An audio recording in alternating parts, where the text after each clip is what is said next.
What's going on tonight, everyone? Welcome, welcome, welcome.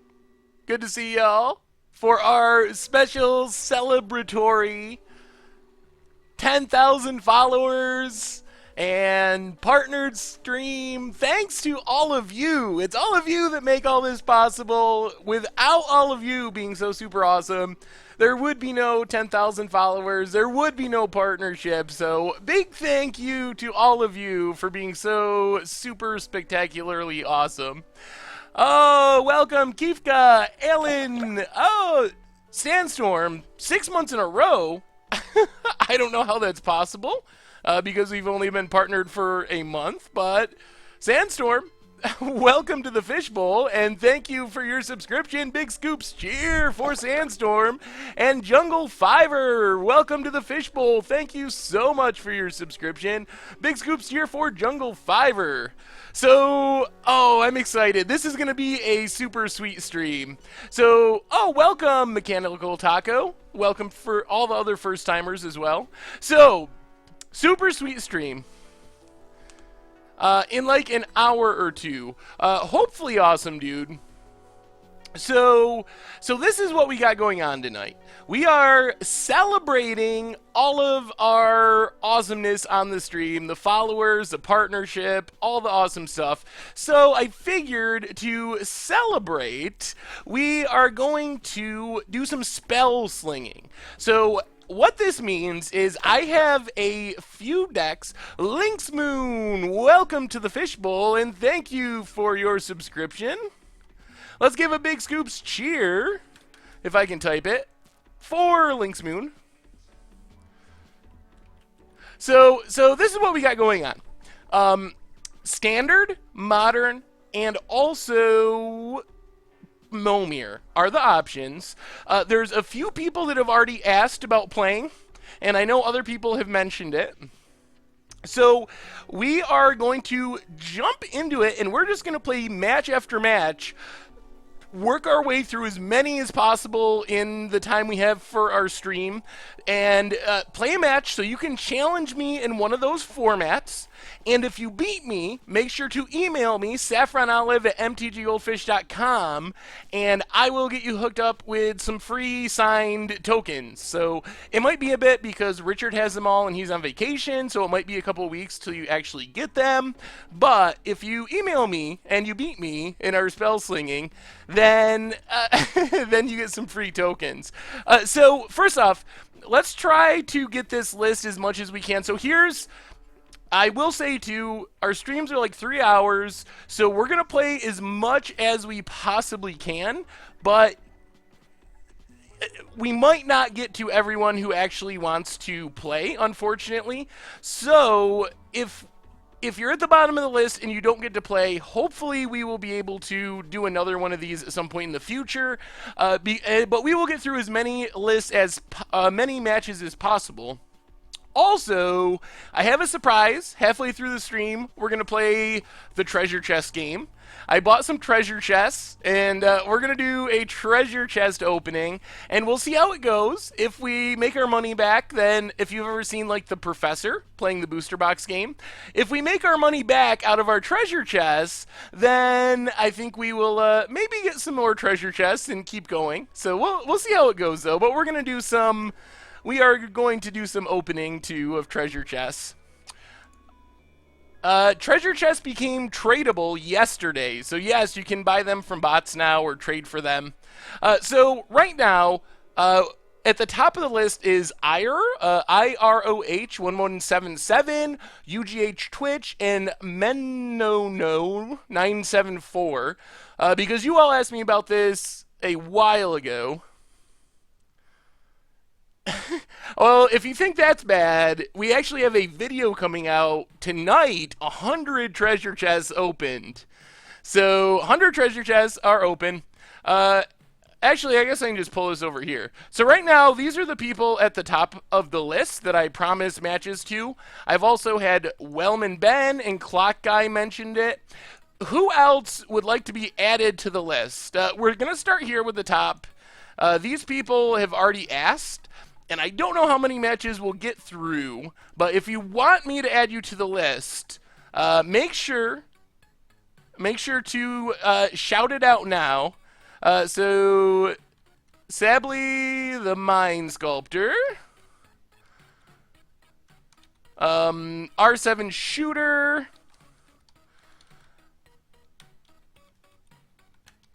Ed Frederick, oh my goodness, 420 Damp Cookies, so many people. Yes, that's actually true. Mazuch, you are actually 4th on the list. I knew there was someone that had asked earlier and that I had missed, and that was you. Oh, so many.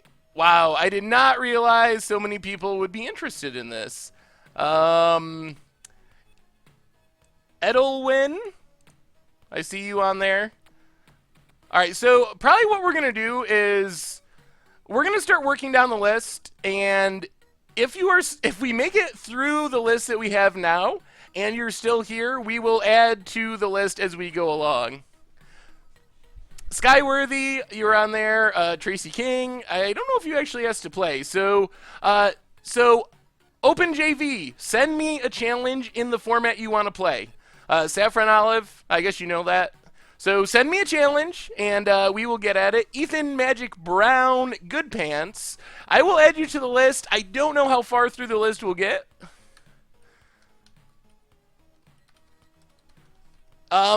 The good news is, if I don't get to you today, Manomars, you are now. You actually asked about that earlier, so you are 1, 2, 3, 4, 5, 7th. All right, so match number 1 starting. Looks like we are playing standard. So here's the thing. Now, before the match actually starts, you guys got to vote, and girls have to vote.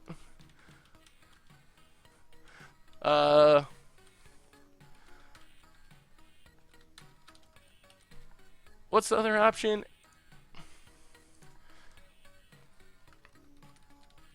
Sorry, I'm doing the straw poll.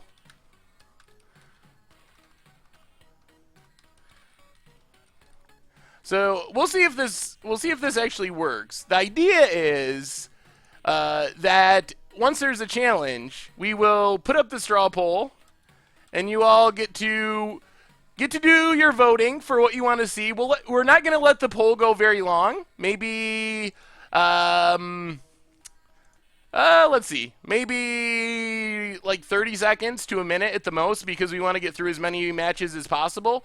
The good news is we can run another poll in another format, and it looks like Chandra Pyro Genius is getting more support than I hoped. All right. It's looking like a resounding victory for round 1 for 5-color Panharmonicon. So first off, we're heading to standard challenge against OpenJV, and we are playing 5-color Panharmonicon. No pauper tonight. Awesome dude. Yes, I will make sure you are on the list and not at the bottom of the list, because you did ask earlier. All right, so I think the list is set for now. I actually don't know if we'll even get through all these matches. We will give it our best shot, but we will see. And the other challenge with this, and I don't know how this is going to work, hopefully I can do this easily, is I have the overlays already made. We will see if this goes smoothly. Sorry, bear with me a little bit. This is all interesting compared to the normal stream. A little more challenging. Sorry, Glock Guy. Oh, I think I called you Clock Guy. Yeah, we can keep this. Panharmonicon, Eerie Interlude, A Servant of the Conduit. This is pretty good. Kamigawa Block, Tiny Leaders, eh? So we just made a list, Barter Magic. Oh, Apes of Wrath. Well, the good news is this is, there's been a lot of demand for this, so based on the feedback and the fact that we probably won't get through all the matches, we will have to do this again.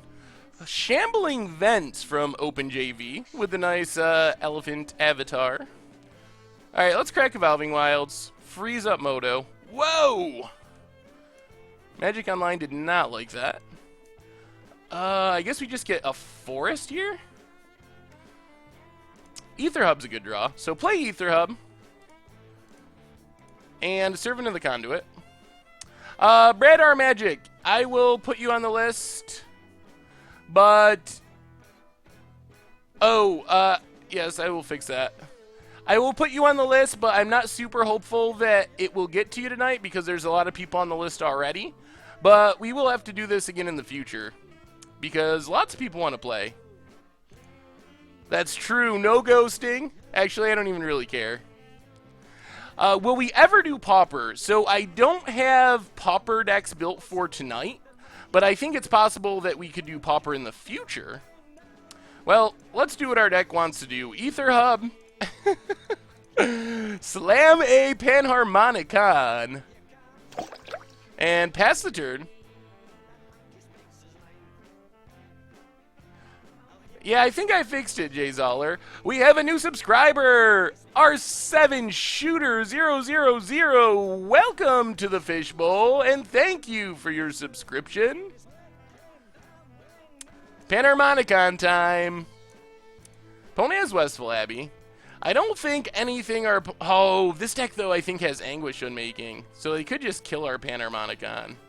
If they can't kill our Panharmonicon, things are going to be very sweet. Whew. It's living. Panharmonicon? Yes! Okay. Oh, this deck is so much fun.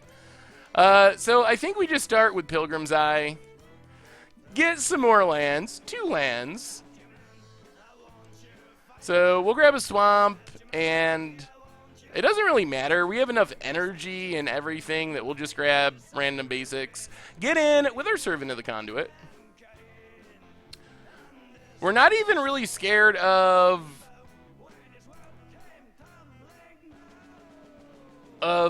a flipped Westfall Abbey since we have Reflector Mage. I don't think I have any Pauper decks built at the moment. I don't think I have a single one. Oh, missing land drops. We drew another basic. Well, let's just play a Plains. Play Reflector Mage. Bounce Eiley, Eternal Pilgrim. What was the video where I was playing Bet Call? Oh, that was the legacy part of Kobolds. Kobolds? Apparently I say that incorrectly. I guess. Ish.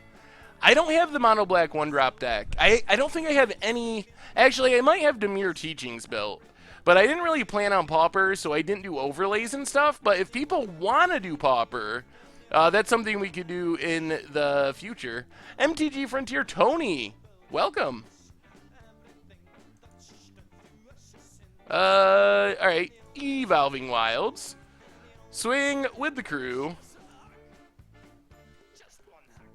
I wish we hit it'd be nice if we hit something to draw cards. Yeah, I mess up enough English words that I can't feel bad when I... no thank you, awesome dude. Burn. Burn. Oh, this is different than I thought. Okay. Let's crack our Evolving Wilds, get our last basic. There we go. This is what we were waiting for. The cloud blazing has begun. Yeah, this deck is so much fun. It's just, I love this deck. I don't know how great it is. I think it's reasonably good, but it is just amazingly fun to play. I've never had so much fun playing a standard deck. And we'll get in for one. It is the Muldrifter of Standard. I really want to make Panharmonicon work in Modern. I don't know if it's possible, though. Yeah, I think Pauper Burn is a fine deck, awesome dude. I just am not a big fan of playing Burn, period. Oh, is Nummy playing Esper Panharmonicon? Ooh. I like this deck. It's spicy. But... it's no Panharmonicon. Well, let's just keep that alive. We might want to blink. Alright, opponent passes. 1, 2, 3, 4, 5, 6, 7, 8, 9. Oh man, this is so cruel, but we're gonna do it. Oh, the Panharmonicon life. Noxious Gearhulk, kill both. Yeah, okay. We'll kill it. Oh, do some attacking. The deck list, actually, the decks won't be listed tonight because we're playing multiple deck lists. Oh, I should change it from mono black control. Yeah, I'll change it to something.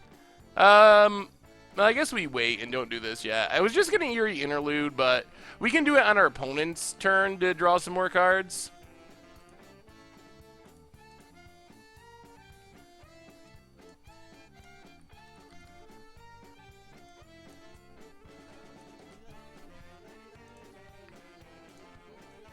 And oh, I'm sorry, OpenJV. Oh, so what do we bring in? I don't even know if I want a sideboard. Let's just run it back.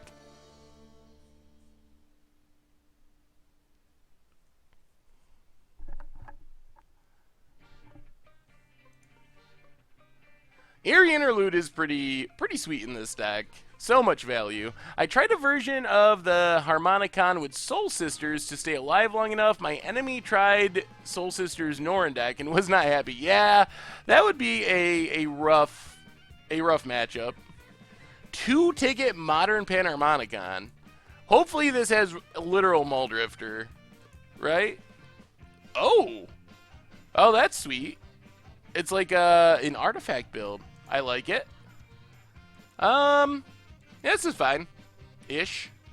Our mana's a little weird, but we got Prophetic Prism, so it's not really weird.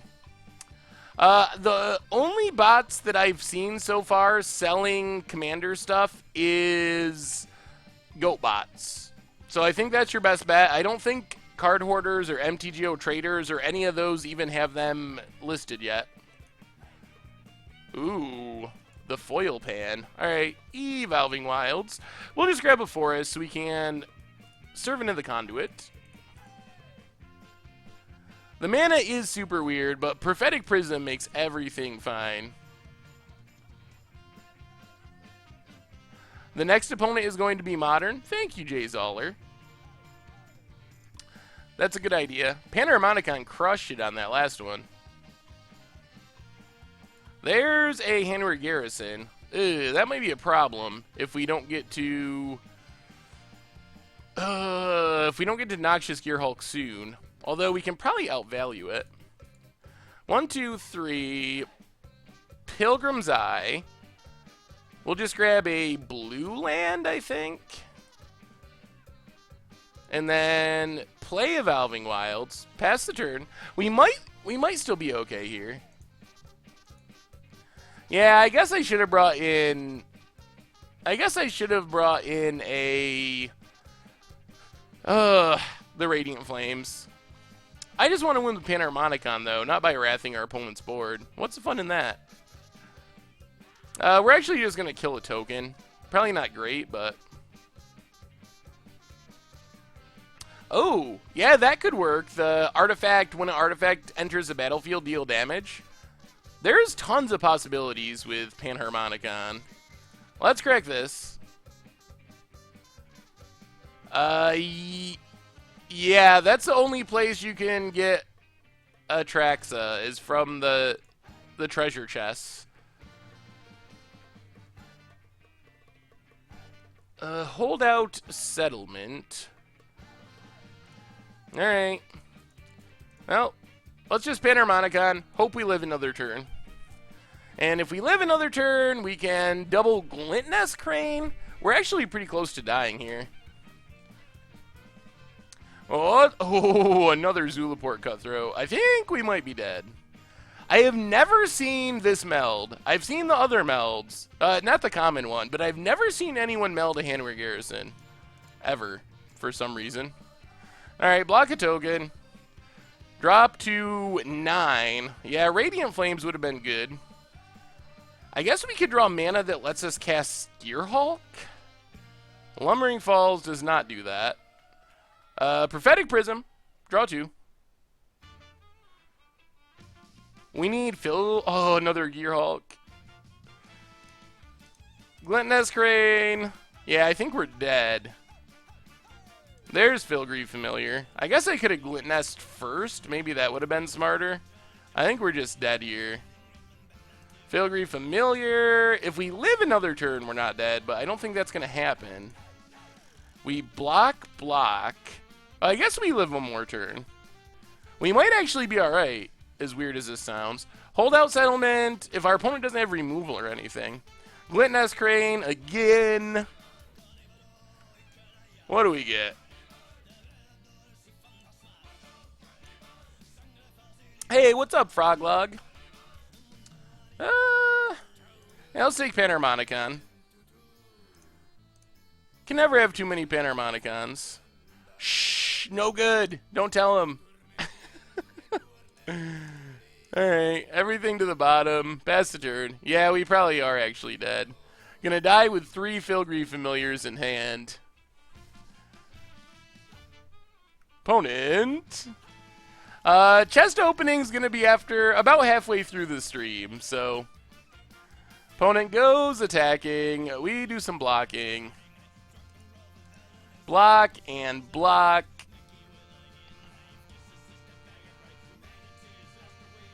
Alright, there's the sacking. So, alright. We'll actually sideboard this time. While we're sideboarding, want to give a reminder to check out our stream sponsor, Wizardry Foundry. They're doing a raffle for a 15-card Eldritch Moon booster pack, so make sure to check them out. Also, they're finishing up pre-orders soon for the new Grimoire Immortal and Artificer, so they make some really sweet deck boxes. Thanks to them very much for their support, so give them a look when you get a second. Yeah, I guess we'll actually bring in Radiant Flames this time. I wanted to just Panharmonicon for the win, but we'll get rid of Combustible. We'll get rid of... We'll go down to 1 Eerie Interlude, 1 Noxious Gear Hulk, and 1 Bring to Light. Try it like that. Hey, what's up, D-Town Lions?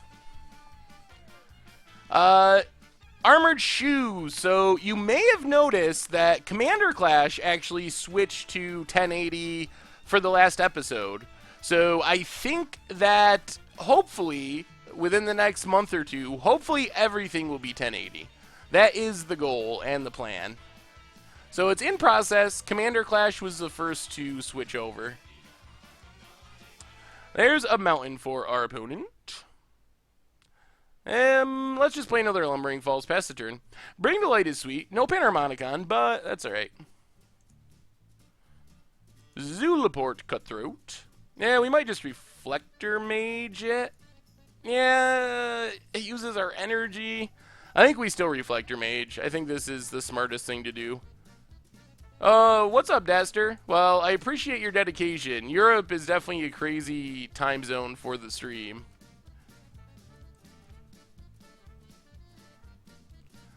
Swamp for our opponent.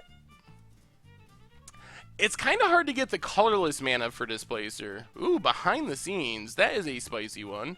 Opponent's going to Skulk. Ooh, Prophetic Prism is a really key draw. Our mana was actually really bad, but now it's actually reasonable. And we have a Cloud Blazer. That's about ready to come down. Play the Swamp, best turn. 24-hour stream. I guess that makes it so everyone... gets to see. That's good. Still, 24 hours? I don't know if I'd survive. Yeah, I haven't seen much behind the scenes in Constructed. Well, how does Skulk work? I don't even know. Creatures with power, with greater power. So we can block with Reflector Mage. Yeah, let's just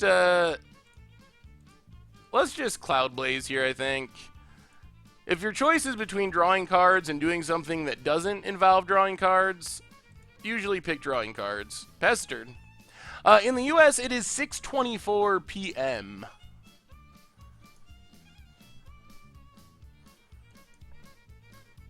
There's the Cutthroat for our opponent.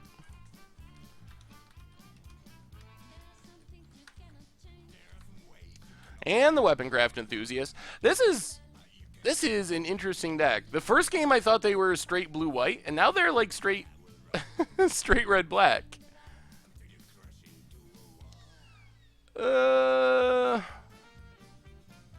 We could double block. We might have to double block this thing. I don't like losing Cloud Blazer. Yeah, let's just block with Reflector Mage. I don't want to lose Cloud Blazer. Being able to blink Cloud Blazer is just so sweet. So down to 20. 0-25. So just after midnight. I said usually build against the odds deck based on a specific, but my favorite is 34 Rhinos. Did I build that card around the idea? That one was built around the idea, yeah. That was to see how many Rhinos we could jam in one deck. That was the entire plan. Alright, let's just Stomper, Thragtusk, Wandering Fumarole, and we might as well get in with Cloud Blazer since we can't do anything else with it. Hopefully this Eerie Interlude is going to be enough. 1, 2, 3, 1, 2, 3. So we can Pilgrim's Eye and then Eerie Interlude. Oh, we gotta blink the Cloud Blazer. Here comes the big skulking attack. Yeah, the Rhino song fit well with that as well. Opponent passes. Oh. Can we keep living? 1, 2, 3. Oh, yeah, we can. Ether Hub. 1, 2, 3, and 4. Panharmonicon. And we might as well do a bit of attacking. I think that we might be able to outvalue our opponent now. Weaponcraft Enthusiast. Opponent drops to 10. Drains us for 1. Pass the turn.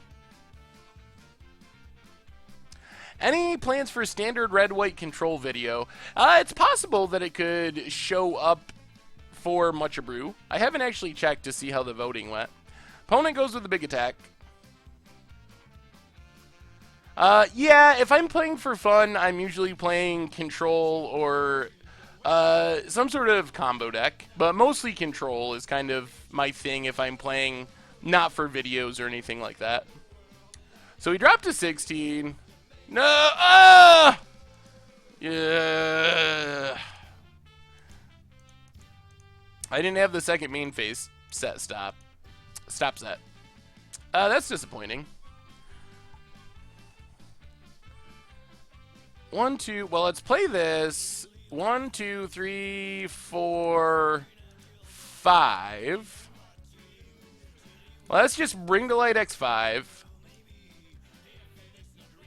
Oh, what are we getting? Let's just get Filigree Familiar. Cast Filigree Familiar. Gain some life. Gain some life. Add. Go attacking.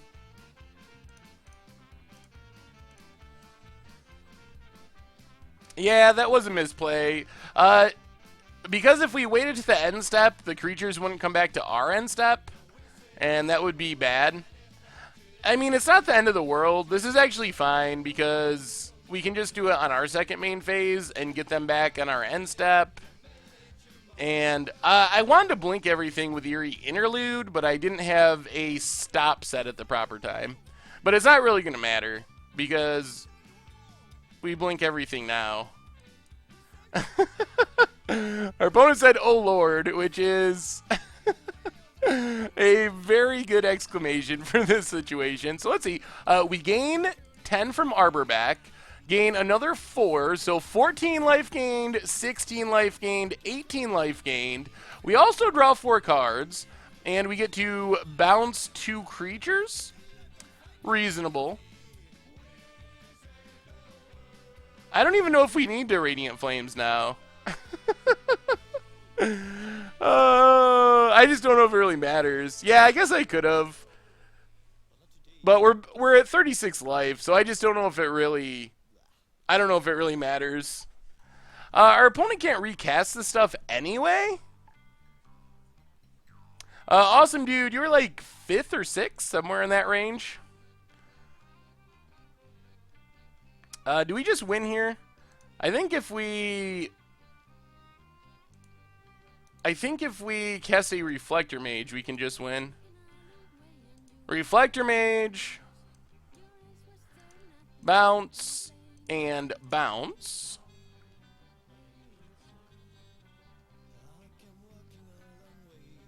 Does this put our opponent to 1? Alright, let's do this. 1-2, Servant of the Conduit. Get some energy. Oh, that doesn't actually work anyway. I was going to go X1, but we can't actually go X1 because I tapped that.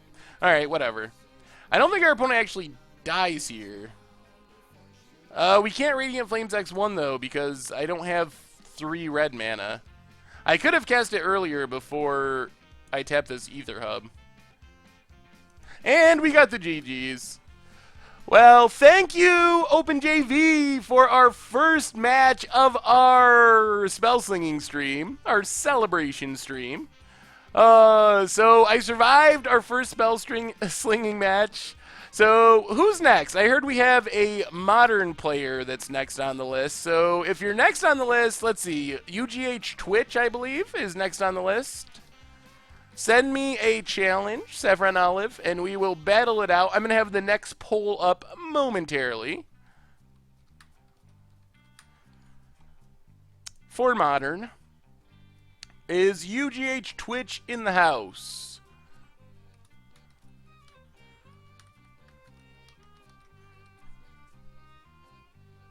Wait, which one is which? Which one is UGH Twitch? I'm so confused. Is it Lulu? Is Lulu UGH Twitch? This is harder than I thought it would be. Okay, you're Tiwi.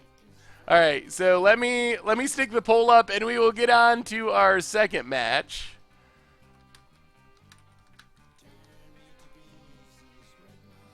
All right, here's the straw poll for modern. These are the decks we have at our disposal. That's the same poll. It's not a scoop steer. So let's give it a few seconds to do some voting on our modern straw poll. 5 options available. Spellweaver combo has the early lead with 2 votes. And that's all. Oh, here they come. Heartless Summoning is at 33% in the lead with 21 votes. Spellweaver combo in second. Deathcloud. Ooh, Deathcloud is up to second. Heartless Summoning 27% and dropping a bunch. Wow, this is a close poll. So many things in the 20% range. This looks like an against the odds poll. But it looks like our first winner is Heartless Summoning. So, where's... Oh, send me one more challenge, Lulu. The challenge disappeared. Yeah, here's the straw poll link.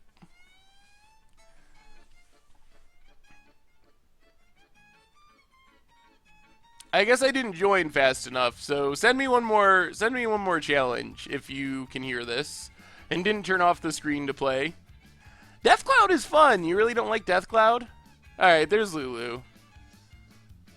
And we are playing Heartless. Wait. Oh, it's Tiwi, okay. Lulu, I'm sorry, Lulu. Lulu, send me the challenge next. I'm getting the names mixed up. So, Lulu, after this match, send me the challenge. So, Heartless Summoning time in Modern. Did I do the right one? Am I messing this up? I did it right? Okay. This is way harder than I would have imagined. Alright, we get to play... Huh? Where'd our match go? Oh, there it is. Zero Lander. We got there. A little challenging, but we figured it out. There's a pretty big list already, you Chia, but we're gonna have to do this again at some point. No infect, so we get a mulligan this. Ooh, alright, this is kind of the nut draw. Spellskite, I guess we might as well leave on top. Ugh. I guess we leave it on top again. Spellskite is a combo with our Heartless Summoning. And then we just need to find a land for Muldrifter, and we can go to town.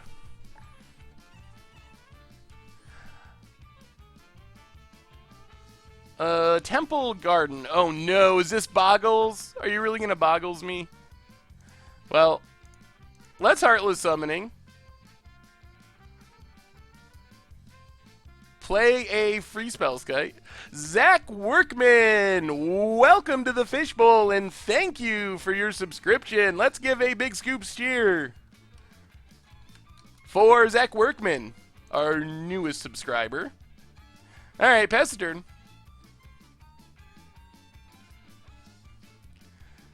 Am I really gonna? Is this really Boggles? If it is Boggles, oh, okay. So let's draw a land here for Muldrifter, please. Well, let's evoke Muldrifter. The old 1-mana draw too. Teleria West. I don't even remember why this is in the deck. Let's evoke another Muldrifter. We actually have the combo. We have 2 Mirror Retrievers. We just need... We need mana. Alright, pass the turn. So we're 1 land away. We just need to get red mana for Impact Tremors. Mezuch, you are... there's one more before you. Menano was next on the list. Yeah, we need 1 more mana to be able to transmute. Toaster Soul, welcome to the Fishbowl. And thank you for your subscription. Let's give a big scoops cheer for our newest subscriber. Thank you, thank you. We need 3 mana to transmute, though, is the problem. Opponent passes. Swan Song. Alright, I guess we just pass the turn. 1 mana away. That's true. We can't let our opponent actually have a Soul Warden, or we can't win. That beats Impact Tremors. They gain infinite life. What's up, Paranormal Activa? We are doing some Spellslinging tonight. What did our opponent get? Oh, Soul's Attendant. So that means we're going to need removal too. Or get the mill version of the combo. This is kind of the backup, actually. We actually want to be milling. Oh, maybe it's not the backup. Alright, we're going to play that. Pass the turn.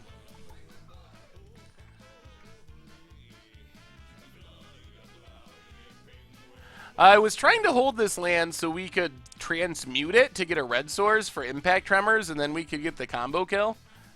But it's seeming less likely now that our opponent has all this stuff. 2 mana, 3 mana. What is this? 4 mana, another Ranger? Ugh, Baloth.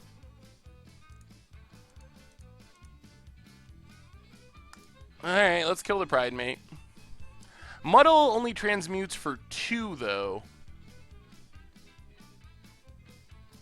The 5-color Panharmonicon deck was on Against the Odds, so you should be able to find it in Google pretty easily. Alright, opponent's gaining life. I'm not feeling too good about this one. We kind of had the nut draw too, but we did not have the right mana. Yeah, I will update the overlay to Heartless Summoning. Oh no, this isn't even the right build of Heartless Summoning. Alright, well, the overlay shows Heartless Summoning, but this is a slightly different build. Scumble to Temptation! Welcome to the Fishbowl, and awesome screen name. And thank you for your subscription. Let's give a big scoops cheer to Scumble to Temptation.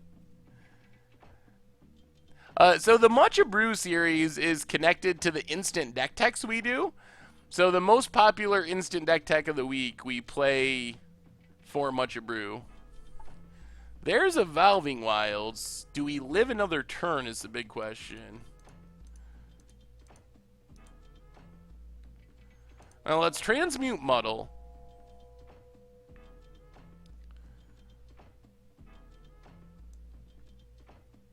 Oh, this build doesn't even have... Alright, this is a weird build. This build is a different build than I was thinking. It doesn't have the mill kill. So we got to get ultimate price here, I think.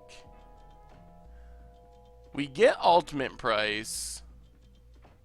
Well, there's a chance we win here. Play Evolving Wilds past the turn. Can we get a hint for the next this or that? The next this or that comes out tonight, actually. And it is a celebration of a video game question. Video game related question. 4, 5, 6, 7, 8. I don't think we're actually dead here. IANM, Einem 723. Welcome to the Fishbowl, and thank you for your subscription. Big scoops here for Einem.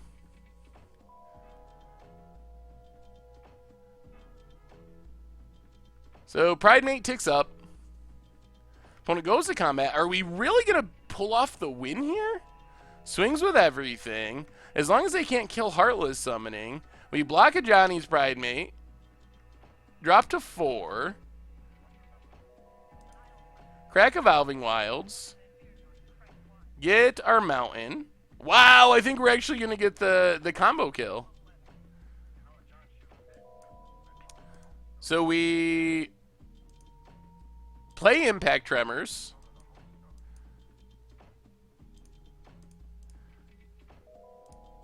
Ultimate Price, the Soul Attendant. We got him! Oh, we needed to get rid of the Soul's Attendant, though, or we couldn't win.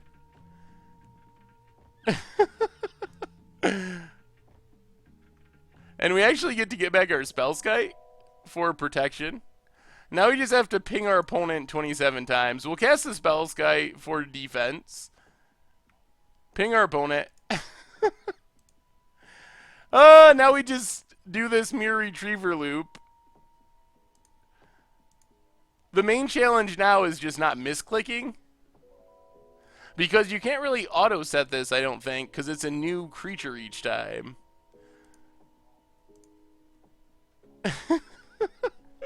Sweet. Well, we figured it out. We just have to do this 23 more times.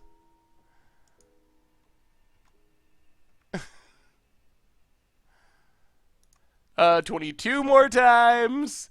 Should you get Ares up to her limited break 4 before she gets killed? And thank you, Time Twee. Oh, this deck doesn't even have a sideboard. Oh, this is such a wrong build of Heartless Summoning. I should have looked at this closer. Yeah, Jay Zoller, if you want to set the straw poll for the next match, that would be amazing of you. Super duper amazing. Alright, so far we have not been felled in the Spellslinging battles.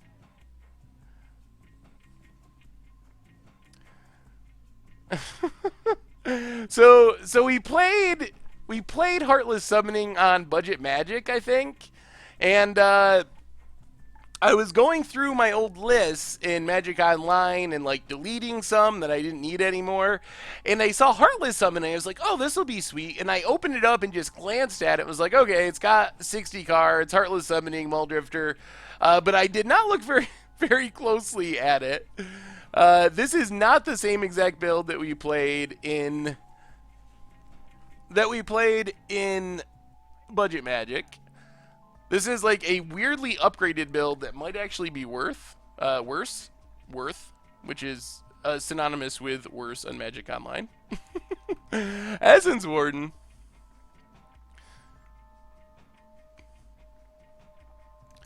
This is a Heartless Summoning combo deck. Well, let's just Evolving Wilds and Pestern.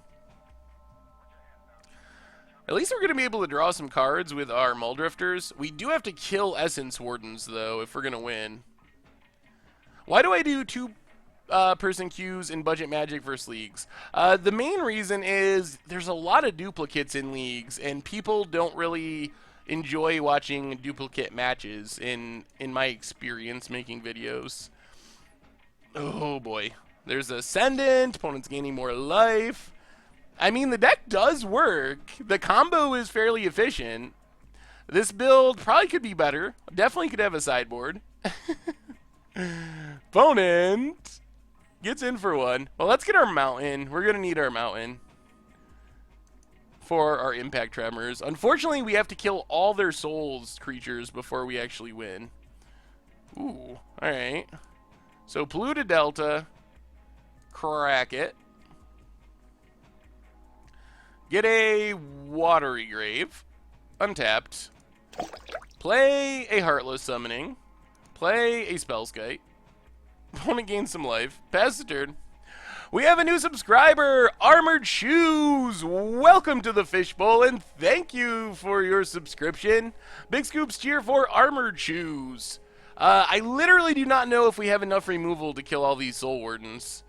What is our plan B? I don't even know if we have a realistic plan B. Opponent goes with the big attack. We'll block with Spellskite. We need a way to donate our Heartless Summoning. That would make it work. So let's evoke a Muldrifter. Evoking a Muldrifter for one is so absurd. Opponent gains 1,000,000 life. Yeah, I guess we need more Impact Tremors than they have. Than they have Soul Wardens.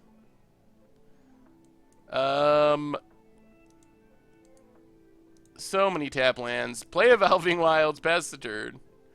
Ay, this is not looking good. Fly over with our 1/1 Muldrifters, thanks to Heartless Summoning. Impact Tremors only targets players is the problem. Well, at least our opponent didn't get to turn on their Seer Ascendant yet. So, they're up to 29. We're down to 11. Opponent has to have literal nothing in hand. We will get an island. We really need removal. Well, let's evoke a Muldrifter. This deck has Impact Tremors instead of Perforos. I guess I should just auto-yield to these Wardens, because they're gonna drive me crazy. Yield, draw 2. Removal? I don't think we have mass removal either. Well, there's an Impact Tremors. Well, let's evoke a Muldrifter. Oh, Lord. We have cast 3 1-mana Muldrifters, and we're not even close to winning. Lands. Alright. Temple of Deceit. Island to the bottom. Oh, goodness. Pass the turn. Brewski, the list to play is pretty long. I think I would be surprised if we even managed to get through the entire list at this point. So we might have to do it. We might have to do this again to get in more people. Oh, another Soul Attendant. Well, at least this is going to end pretty quick. Because we're just going to die to Seer Ascendant. Stuff that we could have used a sideboard for. Muddle the Mixture could get us Impact Tremors. Alright, let's scoop this up. Let's actually look at this deck list slightly more. How many answers do we have to 2 things? 2 ultimate prices. Oh, goodness. Oh, goodness, goodness, goodness. Alright. Oh, this is not going to work. We're so anti-favored in this matchup. Well, okay. I guess this is sort of a hand. No creatures. We have a little bit of transmute. We have a new subscriber, Dr. Pringles. Welcome to the Fishbowl, and thank you for your subscription. Let's give a big scoops cheer for Dr. Pringles. That is some good cheering there, Scumble to Temptation. Very impressed with that cheering. Actually, everyone. Oh, there's Ethnos Warden. Well, crack this, get an island. Yeah, this deck is a disaster. We gotta not play this one again for the rest of the night. Let's kill Essence Warden before our opponent starts gaining life. If we keep all the Wardens off the table, we might be able to do it. We have double transmute. We don't have a Heartless summoning yet. Do I have any deck building tips? Have fun? I don't know. It's hard to give just general deck building tips without knowing more about the actual deck / format. Well, we might as well play Impact Tremors. Probably should have left up mana for Swan Song. I guess we could cast things and then counter them with Swan Song to get us birds and try to win that way. Including a sideboard is... That's alright. And the next one you can remove it. We'll just ignore it for this one because... I didn't plan it out as well as I hoped. There's a Dryad Arbor for even more life gain. This is a cool build of Soul Sisters. I like the green aspect. Gives you even more Soul Wardens. Come on, good draw. Well, let's duress. Probably a whiff. Whoa! Our opponent has nothing going on. Well, play a Mirror Retriever as a chump blocker. Pass the turn.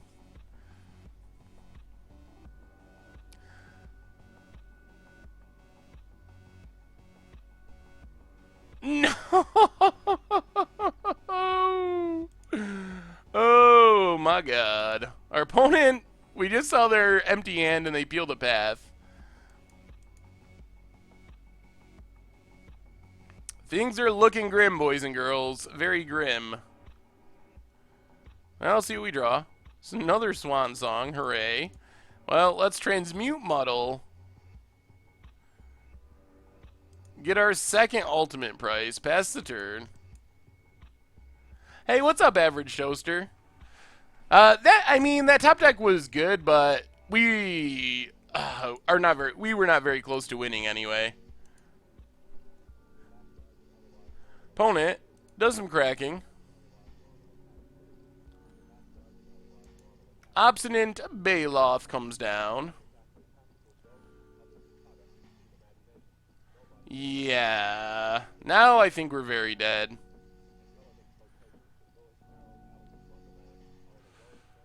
Oh, yeah. There's not a card in our deck that gets us out of this. Down to 3. Heartless Summoning.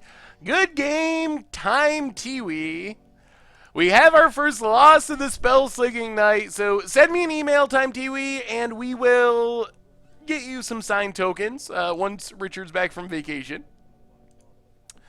Oh yeah, we were super dead. So who's up next? Who's the next match? Whoever's next on the list, send me the challenge. I think we're playing Modern.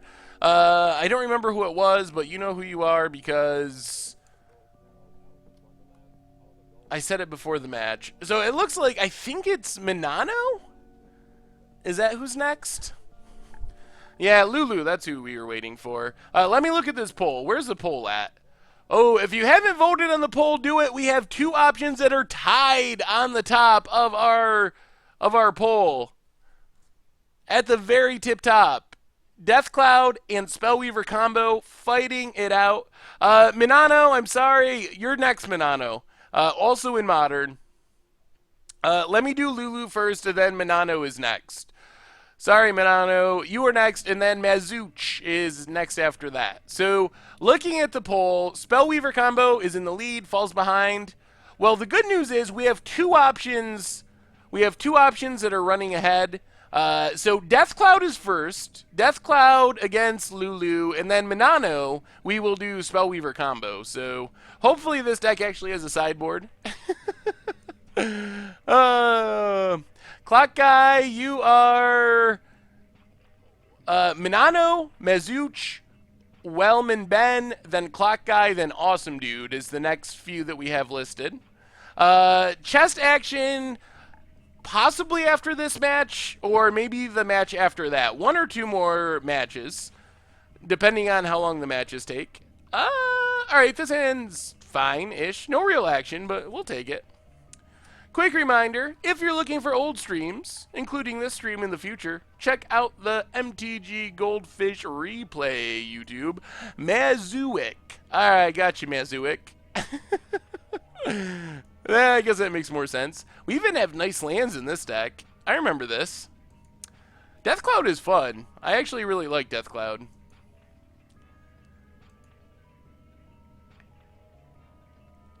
Oh yeah, I gotta add a loss in there. We are 1-1. I also should update the overlay to Deathcloud, since we are Deathclouding. What are we up against? Oh, this really is Boggles. I know one of you. I was expecting to have to play all Boggles and Burn in Infect because you knew that I hated it. So that's what I was expecting.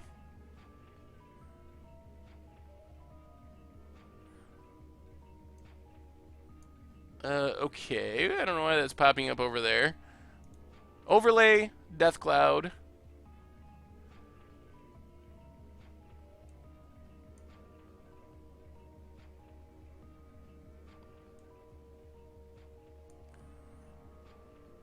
Why do we not have Deathcloud? Alright. No Deathcloud overlay. For some reason. So you could see the top of the chat for this one. It would break up our flow too much if we are going to do that. How much is Magic Online? So Magic Online is technically $10, but then you also have to get your cards essentially. And yeah, the scoops icon are for subscribers, JP. So that's really dependent on what you want to do. If you want to just play for fun and play casually, it can be very inexpensive other than paying that $10. You can get a lot of casual cards and like budget stuff pretty cheap. If you want to play like competitive, standard, or modern, then you gotta usually plan on paying a few $100 more, depending on the exact format in the deck. Ooh, we have our Haunting Echoes. One day soon, you have to do an instant deck tech on Infect. We kind of did Infect a while ago, I think. Maybe we didn't. I think I did Legacy Infect at one point. We have a new subscriber, Demon G Sides. Welcome to the Fishbowl, and thank you for your subscription. And I don't know why that didn't pop up like it's supposed to. Oh my goodness, everything's falling apart. I think the problem is we're having to hit way too many buttons on the stream today. Much more chaotic than normal when we just like put up an overlay and play a deck. Things get more complicated. But huge thank you to our newest subscriber, Demon G Sides. Thank you, thank you, thank you. Big scoops cheer for you. Sky Spawner for our opponent. Oh, so this is Bant Eldrazi. Seems like this could be a good matchup. And let's sack this. Might as well. Take a look at this deck. Hey, welcome, Fat Lazy Dogs. Whoa. So, I mean, we need a swamp here. I mean, basically, we just want to find a Deathcloud and ramp, I guess. I'll search for tomorrow's is more ramp, so we'll just cast it. Haunting Echo's not looking too great right now. Get a swamp, play Bajuka Bog, get rid of the graveyard. Hey, what's up, Luckmas? Pass the turn. See ya, D-Town's Lion.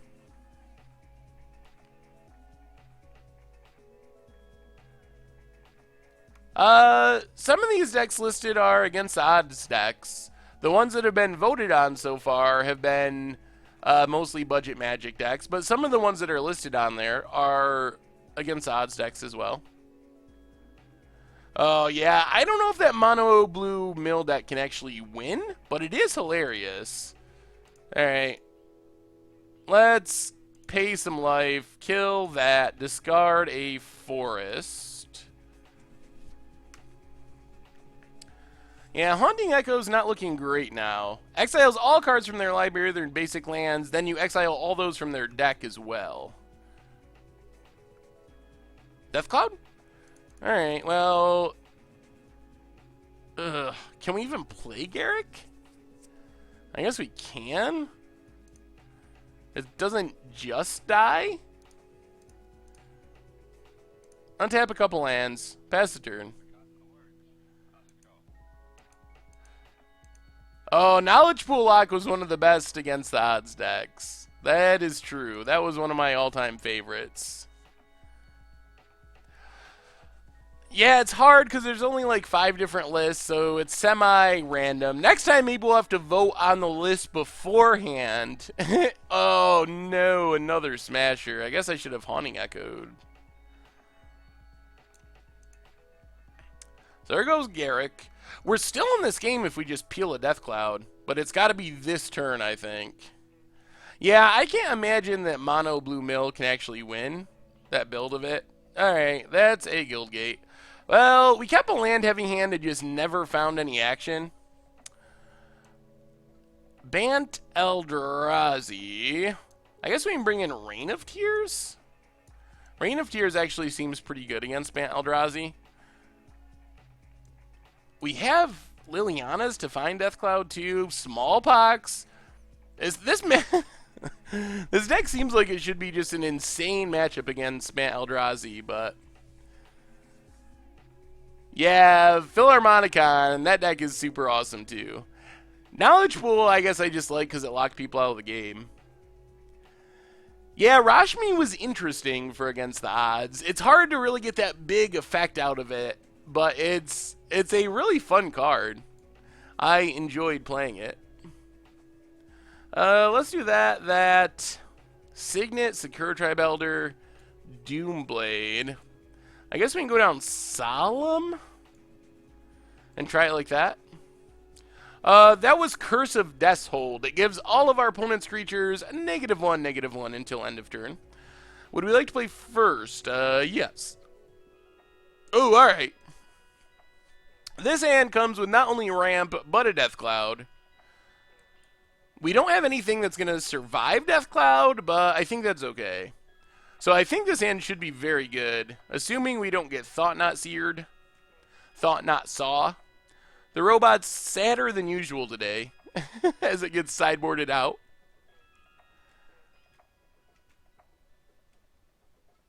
Search for Tomorrow's ticking down. We get a Swamp.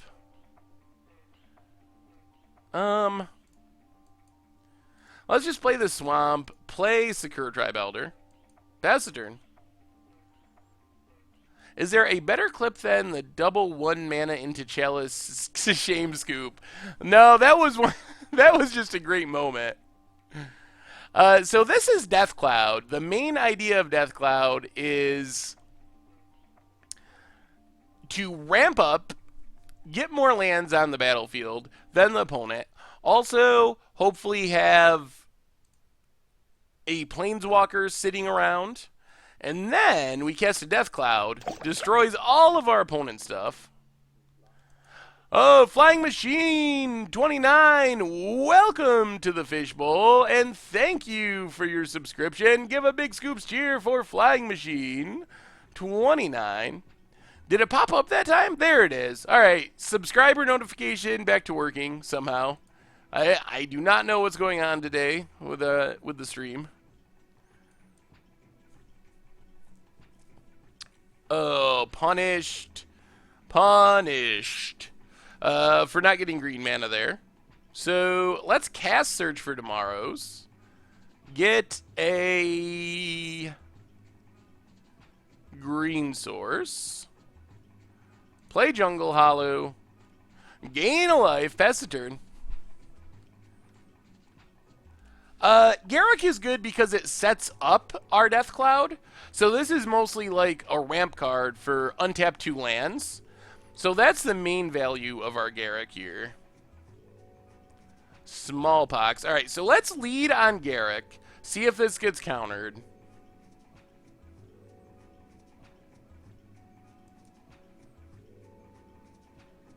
And then I think we're going to try to Smallpox here. So our opponent can't Thought Knot. Whether Garrick resolves or not. It does resolve. So we untap 2 swamps. What do you think of against odds aggressive mining? I think that's a possibility. Play a smallpox. There's a negate. Well, I guess that's that. If they get our Death Cloud, they get our Death Cloud. I don't want to discard Death Cloud. So pretty much, we're hoping our opponent taps out for a non-Thought-Knot Seer creature. Yes, the stream has started, Annihilator. We are... Oh, there it is. Alright, so there goes our Death Cloud. I guess the only good news is we still got Smallpox. And that's going to draw us a card. Maybe another Death Cloud. Perhaps. Could be. If we cast the other Pox, then we would have had to discard Death Cloud. And I didn't really want to do that.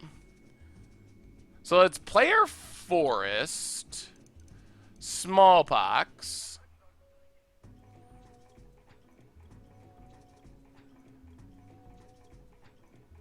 Sack a swamp.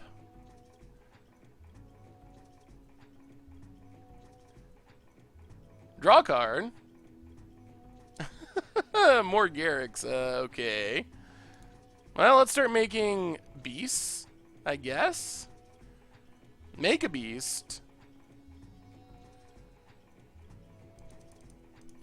Play Garrick number 2. Oh no. They have the same amount of counters. Oh, Magic Online. Oh, newly controlled. Okay. So we want to keep that one. Make another beast. Pass the turn. Yeah, one more toughness on Rashmi would have made Rashmi so much better. This is Death Cloud. Opponent gets a Displacer. That's actually kind of annoying because it blinks our beasts. Removal, Smallpox, Death Cloud especially, any of those cards would be absolutely insane here. What? How did I punt this time?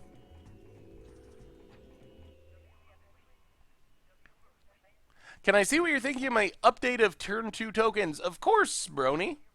Uh-oh, we lost Lulu. Lulu has lost connection. Hey, it's going well, Annihilator. How are you? We're doing our celebratory stream. Any chance of the podcast going on YouTube? I would like to have that happen. Hopefully we can do that in the future. So yes, I think that would be a sweet addition. So we got new stuff. We got the new this or that coming out tonight. We have a treasure chest opening, 100 treasure chests, and we are going to open some treasure chests here in a minute. I think this match and then one more match, and then we're going to do some treasure chest cracking. What's up, Stu?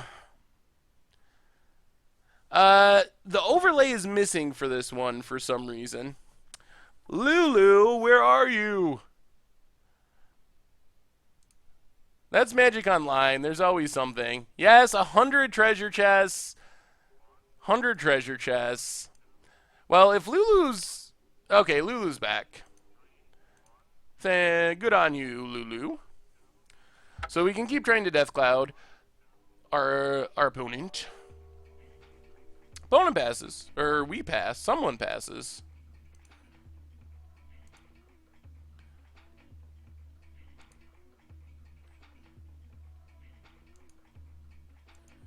So, yeah, opponent passes. Death Cloud. Come on. Let's draw it. Sakura Tribe Elder. Well, let's attack with our beasts.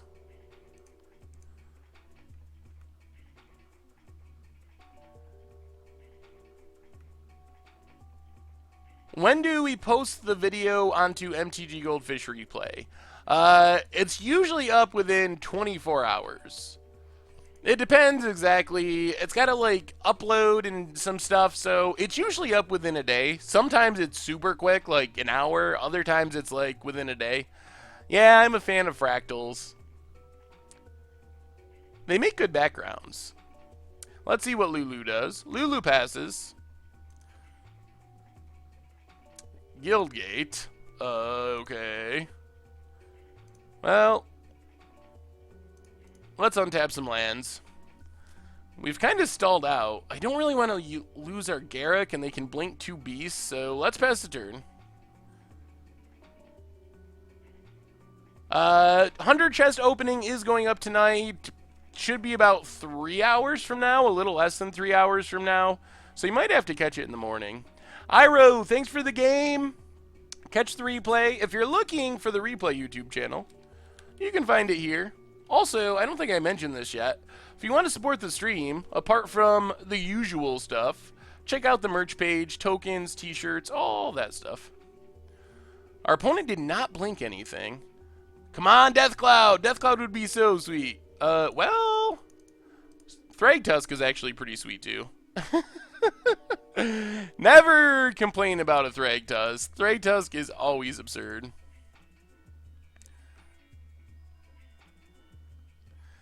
Pass the turn. Yeah, well, we were empty-handed, so it didn't really matter. Maybe it would have been technically correct. Which is, of course, the best kind of correct. But we were empty-handed, so I think our opponent knew we couldn't do anything with the mana. Oh, yes, Swagtusk. Yeah, it would be sweet if our opponent blanket. Ooh. Smallpox is not bad.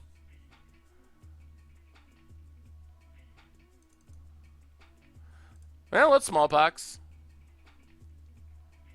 So our opponent have another negate.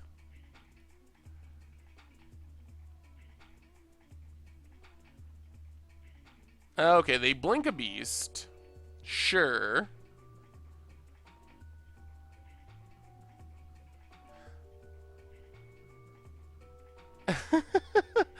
Yeah, the new commander cards are pretty expensive. I guess we'll sack beast. I kind of hope they sack Thought Knot. They do not. We'll sack the swamp. The podcast comes out every Monday, and it is Chaz, Richard, and I. So it's on the site. It's also on like all the podcast places, iTunes, and all that stuff. This is Deathcloud, but we haven't drawn many Deathclouds yet. Eldrazi Sky Spawner. Now that can pressure our Garruk. Deathcloud? Ooh, Eternal Witness. Oh, Deathcloud got exiled though. Well, let's attack with our Thragtusk. Do you think we'll get other CN2 cards in the future with the Monarch mechanic? I am skeptical that that will happen. It's not that it couldn't happen, but I think if Wizards was going to print them, they would have done it already. Opponent decides to just take it.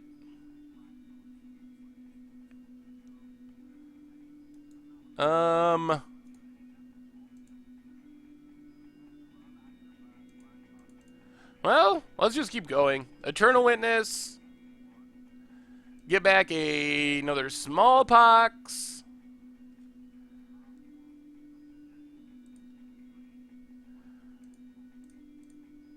Smallpox.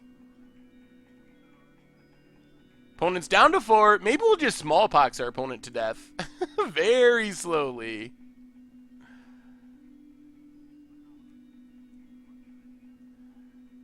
Saga Forest this time.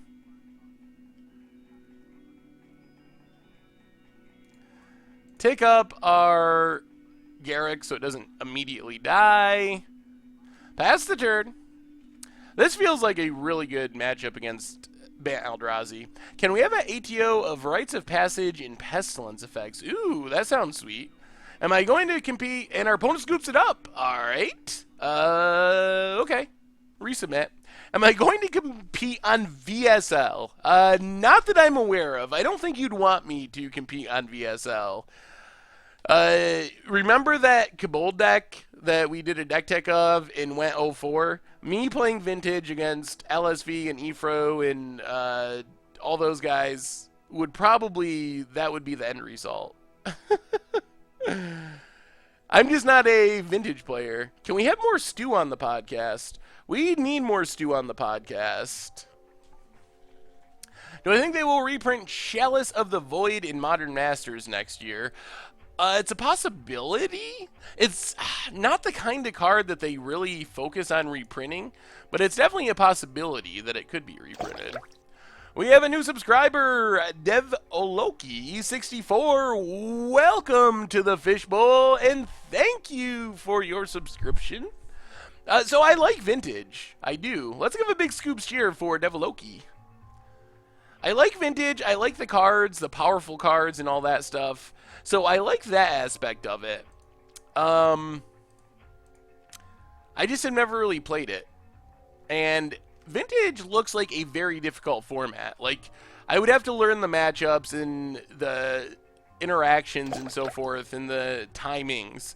So it would take a little bit of work to be good at vintage. Beansy1, we have a new subscriber. Welcome, Beansy1, to the Fishbowl, and thank you so much for your subscription. Let's give a big scoops cheer for Beansy1. Jake is doing well. Jake is... We recorded a Commander Clash last night, so that was sweet.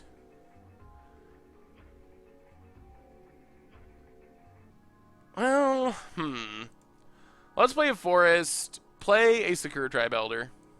Pass the turn, waiting for our Death Cloud. I would probably enjoy car shops.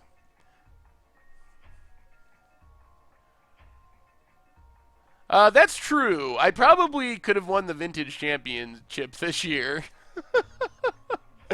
After watching Vintage Champs, I have a feeling that I could have won that tournament. Okay, so we take a big beating here. Sack Secure Tribe Elder, get a Swamp. This turn I think is going to be pretty good. So get a Swamp.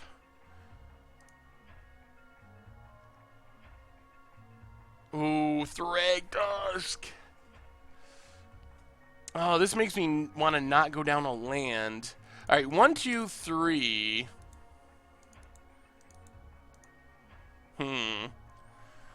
Oh, what's the play here, chat? Tried watching a couple other streamers last week. You're head and shoulders better at interacting with viewers. It's super awesome of you. Oh, well, thank you, Apes of Wrath. I enjoy hanging out and talking to everyone, so... Yeah, Jake, we recorded Commander Clash. He's back for 2 episodes while Richard is taking a break from winning on vacation. So they'll be coming out. They're pretty sweet ones. They are, if you were there in the beginning of Commander Clash and you like the Jake years, it's very fitting. It's what you would expect from Jake. So if you think back and remember that, you're gonna really enjoy these episodes. We can Doomblade and Pox, but then we don't get to Thragtusk next turn. We can Doomblade suspend. I mean, we can just hardcast Search and Doomblade. Yeah, I guess that's fine. So let's just cast a Search. Get a Swamp. Play a Forest. Doomblade now while our opponent's tapped out. Discard a Smallpox. Pass the turn. Does Jake play BFZ Full Arts? I believe he does. That's sort of traditional of Jake. Alright, pass the turn. How do I share your deck list from Tapped Out? You can just put the link in the chat. We're not too picky about links here. As long as they're Magic related, you're pretty much in the clear to post whatever. We are playing Death Cloud with no overlay because I messed something up. Ugh, more smashers. Well, Thragtusk is good. We take a bunch, but we're going to gain some of that back with Thragtusk. And we're still a Death Cloud away from just winning. Oh. Oh, my God. Well, that changes things. We Death Cloud down to 3, put our opponent to 1 land, save green, green, black, Eternal Witness back a land? I mean, we call this Death Cloud. Oh, we'd have to... Yeah, we gotta wait. We gotta wait. we'd have to discard, so that wouldn't really work. So let's play Thragtusk, gain some life back. Death Cloud would have set things back to parity. I think it's better next turn. I think we can wait one more turn, hopefully.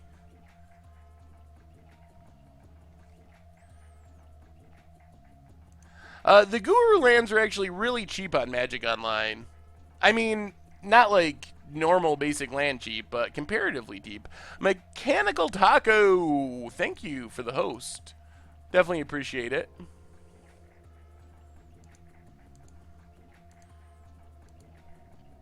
Another Reality Smasher.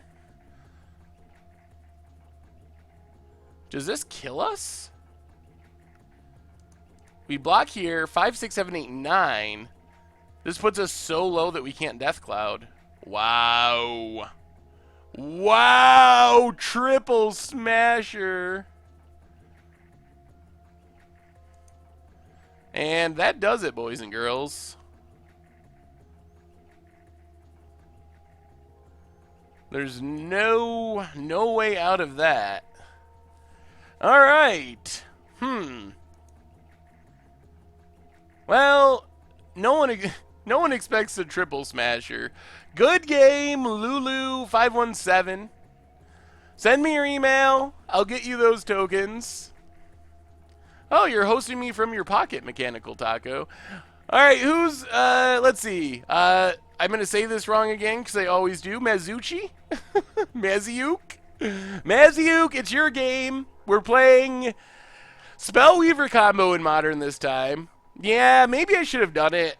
Really, the only thing that would have got us there was the third Smasher, I think, because everything else we could have Death Clouded away. But, yeah, the third one got us. So, Spellweaver. Oh, wait. Maziuk. Which one is you? Momir. All right. So, second person. Meneno. We're having so many problems with this. Meneno, you are next on the list. After this match, you are the one up. We've been having order troubles. Meneno, I'm sorry. Next time I need to get like an assistant to keep track of all this stuff for me. All right, so Momir time. Meneno, I'm sorry, you got the next match, I promise. So this match, Momir, Meneno, the next match, and then it is time to crack some treasure chests, and then we'll come back. I'm sorry, Meneno, I'm all scattered tonight. Keeping track of all this stuff is way more challenging than I thought it was going to be. That's not an excuse, and I do apologize. But I will make sure that you are the next person, and we'll even wait on the treasure chest cracking to make sure we get our match in as soon as this one ends. So we will wait on the cracking. So laying things out, moving forward. Laying things out, moving forward. We have a Momir match, and then we have Meneno, and then we have our booster pack cracking.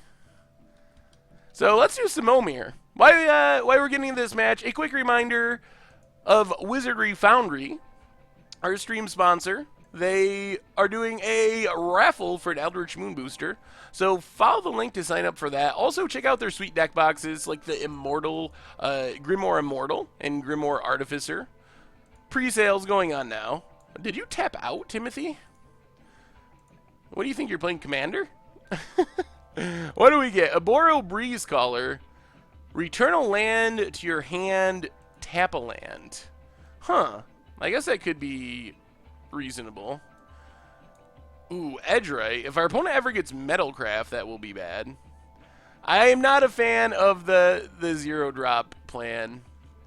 Yes, I'm sorry. I was a little worried. I was really looking forward to this stream, but I was also worried about it just because there's a lot of challenges with getting everything organized that a normal stream doesn't have, and I never tried to do it before. So in all honesty, why it's not as smooth as I would like it to be, it has not been a complete disaster, so I'm calling it a win.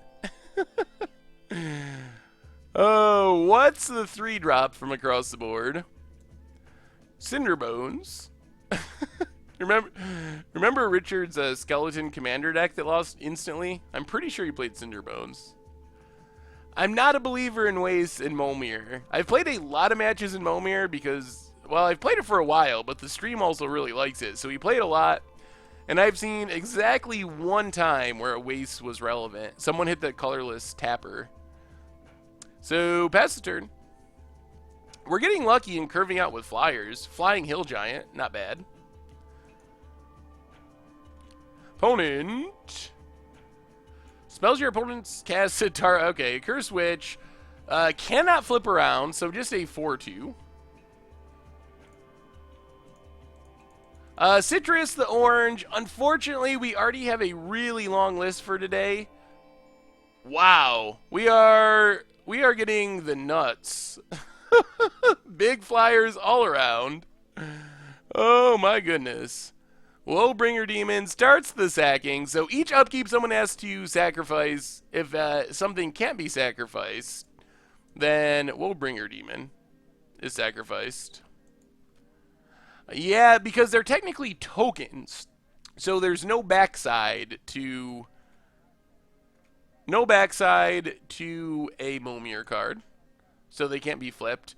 So what I was saying though is the sign-up list is already pretty long. So it's going to be, ooh, that's a good one.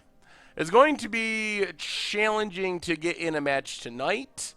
Although, based on the success of this and how many people want to play, I expect that we will do this again in the not super distant future. There's a subscribe button up in the top of the screen. Momir is very random. I wouldn't use boring to describe it. I like Momir, and I don't think it's boring. It can get old after a while, in the sense that it's... I don't want to say repetitive, but the gameplay is simplistic compared to other formats where you have spells to go along with your creatures, because it's only creatures. So after a while, it does get a bit... I don't know the word for it.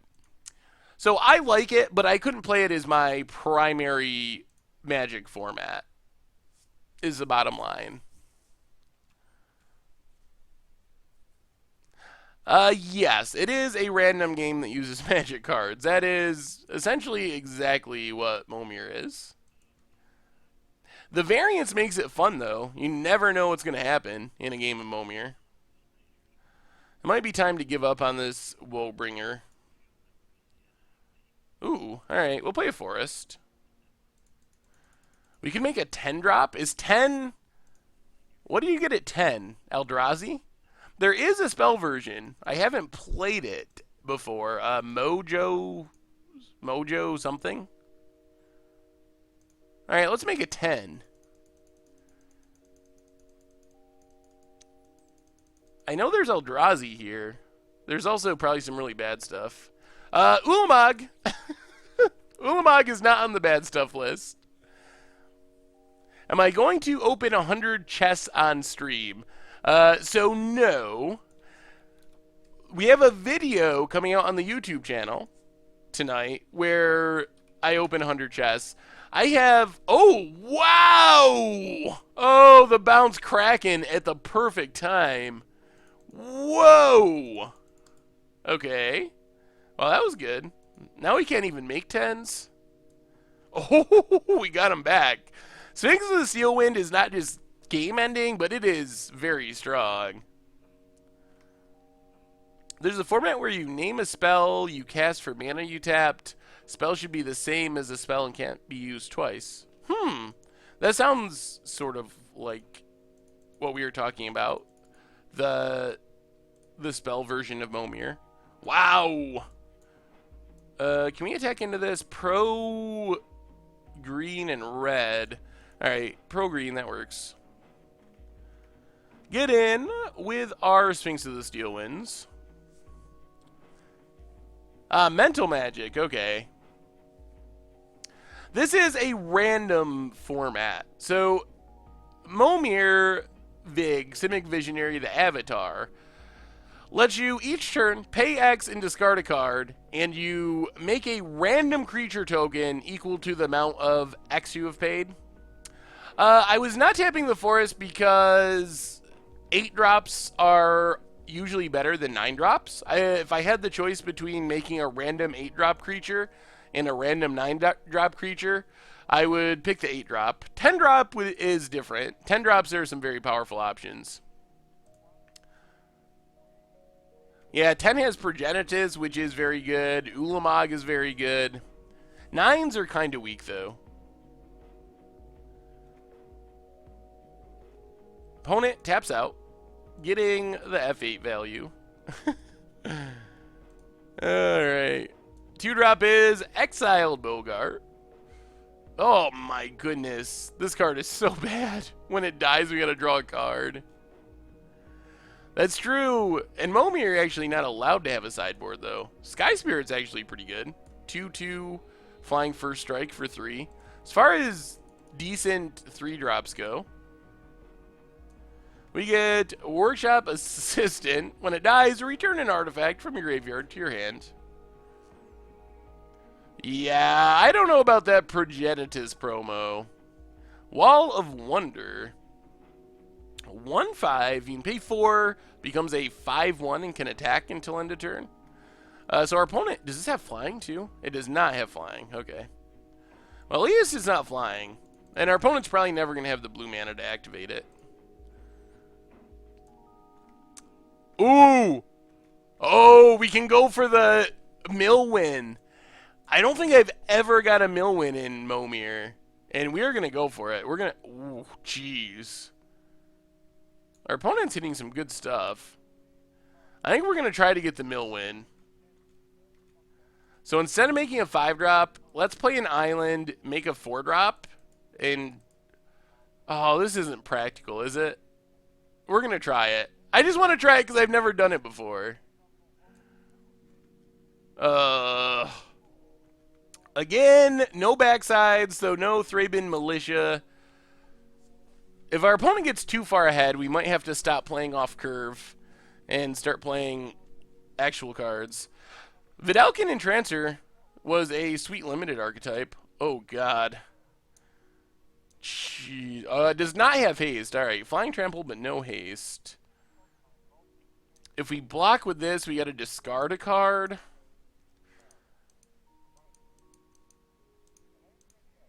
Boom. Gotcha. Oh, take that, opponent. Library's getting smaller. Okay. We just gotta take it. We might have to... Do we gotta make 6? Well, we'll try a 5-drop. We could hit a good 5. It's not impossible. Flying cumulative upkeep, Pale Life. That's actually not horrible. At least it stops this flyer for the time being, but we are going to have to sack it eventually. Yes, that's how cumulative upkeep works. If you can't pay it, it dies. Opponent. Oh, goodness. And they have the mana for it. Yikes. Well, it's been nice knowing ya. We got to pay to keep this alive. All right, we got to take a break from the mill plan and actually just make something big here. Yeah, we're in very much trouble. The original Kalitas, not as good as the new one in Constructed, but in Momir, this thing is absurdly powerful. We're going to have lots of these Thraben Sentry triggers, which can't happen. Yeah, our opponent's doing very well. We are not going to be able to troll our way out of this one. What are they doing? Opponent. Wow. 2 Morphins in the same game. That's odd. Well, our turn for the Bounce Kraken. We basically got to hit removal. That's, I think, our only way of winning. I guess Avacyn would be alright. Breaker of Armies would be sweet in a normal game, but we are just going to get eaten alive by this Kalitas. Royal Assassin would be super good. Anything that's removal is super good. Because there's no spells, so removal is incredibly scarce. This does not have flying, right? Okay. Yep, 60 cards, all lands, no sideboards. We had, the last Momir game we played, what did we have, 4 Angel of Deliverance between me and the opponent in one match? That was really weird. But at least that's 8 drops and there's not that many of them. There's so many 4 drops, so hitting the same one is very... Oh, banding. I mean, we can make one more 8 drop and see. If we don't hit Bounce Kraken or something similar, I think it's scoop time. Hey, so close! So close! Reverse Bounce Kraken. Oh, yeah. Okay. Yep. Wrong blue bounce creature worth. On to game 3. Yeah, that mono blue list, I honestly don't know which, if you compare that to the vintage Cabal deck, I don't know which is less likely to win. Someone actually, I didn't know this at the time, so when we publish IQ deck lists, we don't necessarily know how many players played in the IQ, but after I made the instant deck tech, a couple of people that were actually at that IQ sent me a message or posted it in the comments on YouTube and said that there were 8 players in the IQ. So they finished 8 of 8, but technically we're in the top 8, so the list got published. Oracle and Vec. Target opponent chooses any... What? Target opponent chooses any number of creatures he or she controls during that player's next turn. The chosen creatures attack if able, and the other creatures can attack. At the beginning of the turn's end step, destroy each of the chosen creatures that didn't attack. Activate this only during your turn. That is a lot of text for a 2-drop. Yep, the Cookieville, my favorite place for IQs. Noble Benefactor. When Noble Benefactor dies, each player searches for a card. I don't know if I've ever played this card before. This seems like a really solid...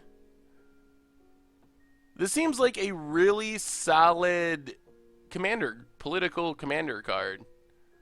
Like, yeah, you let everyone tutor, but it's just a straight-up 3-mana tutor when it dies in blue. Why is this not a commander staple? At least in, like, political decks. Opponent... changeling their way in. Well, let's double block. Do some tutoring. We might actually search for an island. Creature is not going to come back this time. Was it one of the core combo cards? I've never seen a Noble Benefactor deck. This seems pretty good. We'll just get a swamp. Did they have a wall? I guess I wasn't even paying attention. I should have. Escape Null. Whenever it blocks or becomes blocked, it gets +5/+0. 1/2, so it becomes a 6/2. This card is so weird. This is one of the weirder cards. Ooh, the Vat Mother. New plan. New plan. We just need to stall out for 10 turns. And our opponent will poison themselves to death. We could also win with the Swamp Walker, but it would probably be more fun to poison our opponent to death. We also got to keep getting little things to keep Vat Mother alive. Ooh, Malakir Blood Witch. All right, we'll take 4. In fact, that's fine. Opponent's up to 1, in fact. We're at 4, in fact. Discard the island. Paladin. Ooh, another lifelinker. Alright, attack with both. Pass the turn. Opponent's up to 2 infect. Yeah, we could start making lower drops. It's a really risky strategy, though. That's a lot of turns to stall out. Misumaru, power and toughness is equal to twice the number of cards in your hand. So that's going to die relatively quickly. We'll take our beats this time. Up to 8 poison. Make a 7 drop. First strike and trample. Alright, pass the turn. No attacks. Yeah, Malakir Blood Witch was very good in vampires back in the day. Oh, we can't get hit by this Vat Mother anymore. I guess we just kill Vat Mother.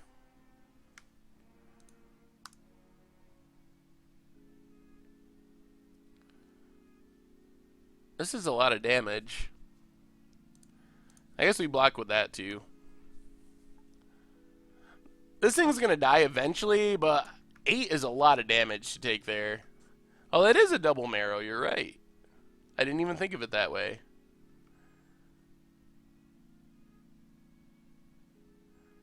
Opponent, come on, Phage. Ooh, Magister Sphinx. Ugh. Down to 10. We're so close to being dead. Well, we get to make an 8 drop, though. We need a flyer here. We really need a flyer. Hover guards would be best. Oh, Scaled Worm.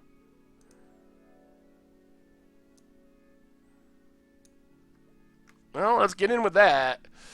Oh! We are in trouble.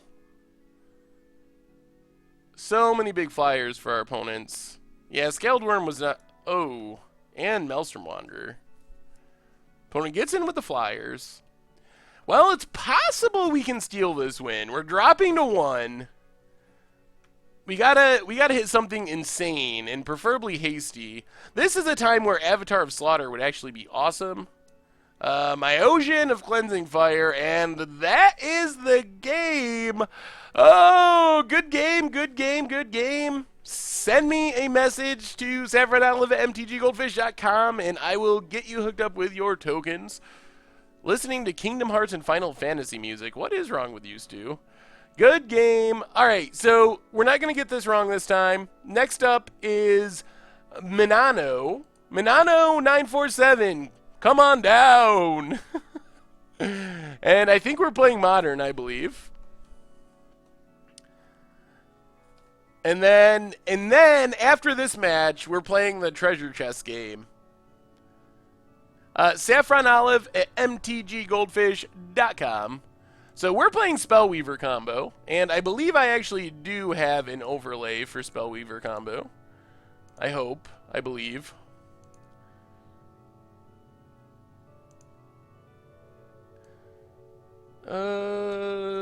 Overlays, Spellweaver. There we go. Boom. And this hand's fine. Wow, this hand's insane. If this hand's so good. Minamo, Molda 2. What is happening? What is going on over there? Are you zombie hunting me? I have a feeling that we're getting zombie hunted. Yeah, the decklist tool won't be right. Maybe we're not getting zombie hunted. I don't know what's happening. Well, Polluted Delta, go. So what we need to do is get a sorcery in our graveyard along with this Enter the Infinite. Hopefully with the help of these Desperate Ravings. We'll grab a Steam Vents and Desperate Ravings. And then we get our Spellweaver Helix. Oh dear. We discarded Spellweaver Helix.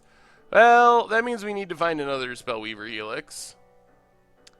So, Wooded Foothills, crack Wooded Foothills. We'll find one, though. This deck is very good at digging through itself, and our opponent isn't really pressuring us yet.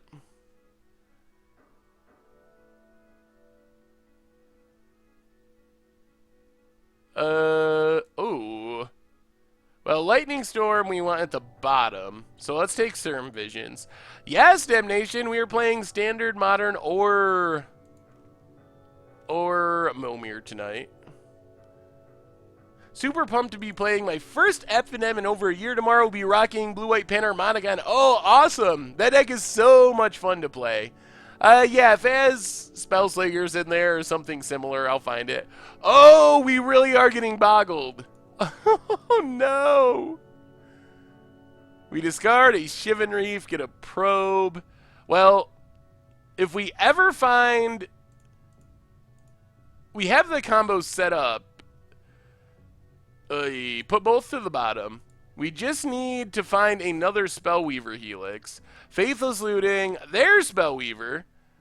Do we have a... What do we have in our graveyard? No probes. So discard a land. Discard a land. Cast a probe. Draw a card. Spirit Mantle, Rancor, Ethereum Armor. This isn't against the odds deck. Wooded Foothills. Pass the turn. Actually, let's do this. Let's crack Wooded Foothills. Get a mountain. Exile Simian Spirit Guide. Flashback our Faithless Looting. Discard. There we go. Enter the Infinite, and we have a sleight of hand. So Polluted Delta. We have the combo for next turn. You will see the combo next turn. So you will know how the combo works.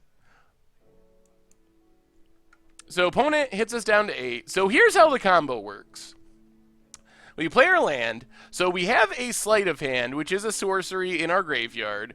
We also have Enter the Infinite, which is a sorcery. Spellweaver Helix says when it enters the battlefield, you get to imprint 2 sorceries from your graveyard, and then when you cast one of those, you get to cast the other one for free. So we cast Spellweaver Helix, and we exile Sleight of Hand and Enter the Infinite. So both are exiled. Then we have a Sleight of Hand, so we cast a Sleight of Hand, and then we also get to cast this Enter the Infinite. We draw our entire library, then we put 1 card back on top. Doesn't really matter because we're going to get it with Sleight of Hand anyway, so we'll put Shivan Reef on top. Sleight of Hand gets us our Shivan Reef. And now we exile a Spirit Guide. Exile his Spirit Guide, cast a Desperate Ritual, and now we Lightning Storm. Man, I hope we have enough lands. I think we have just enough. Do we? Well, we'll see. Hopefully we have enough lands. So, cast a Lightning Storm, maintaining priority, and then we discard a land, discard a land, so that's 2, 3. If we don't have enough lands, I'm going to be sad. 4, 5. Alright, we got there. 6. Jeez, that was closer than it should be. I've never run into this problem before. We almost did not have enough lands to pull off the combo. Sweet! So, that is the combo. Alright, 420 damn cookies. Sorry you didn't get to play tonight. We will do it in the future.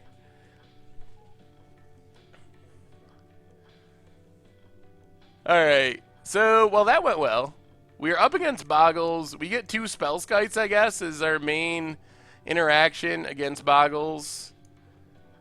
And, yeah, this deck is sweet when it works. This is Spellweaver combo. Oh, is it not updated either? So I think what happened is oh, it looks updated. I think the deck list looks right. Lightning Storm, Conflagrate, that looks pretty close. Could bring in Swan Song. We only have 1. I guess we can bring it in. I don't really want to take out too many combo pieces. We can probably go 1 Desperate Ritual. The trick is we got to make sure we have enough mana to, when we draw our entire deck, to cast our Lightning Storm or our Conflagrate.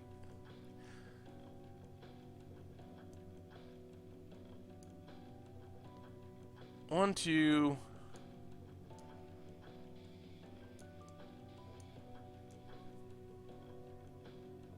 Yeah, let's try that. Cottonwoods, the list is already... Oh, the deck command isn't working because we've been going through it too much, unfortunately. This is pretty good. We got cantrips. We even got a Spellskite. Our opponent has... Oh, dear. Cannot win.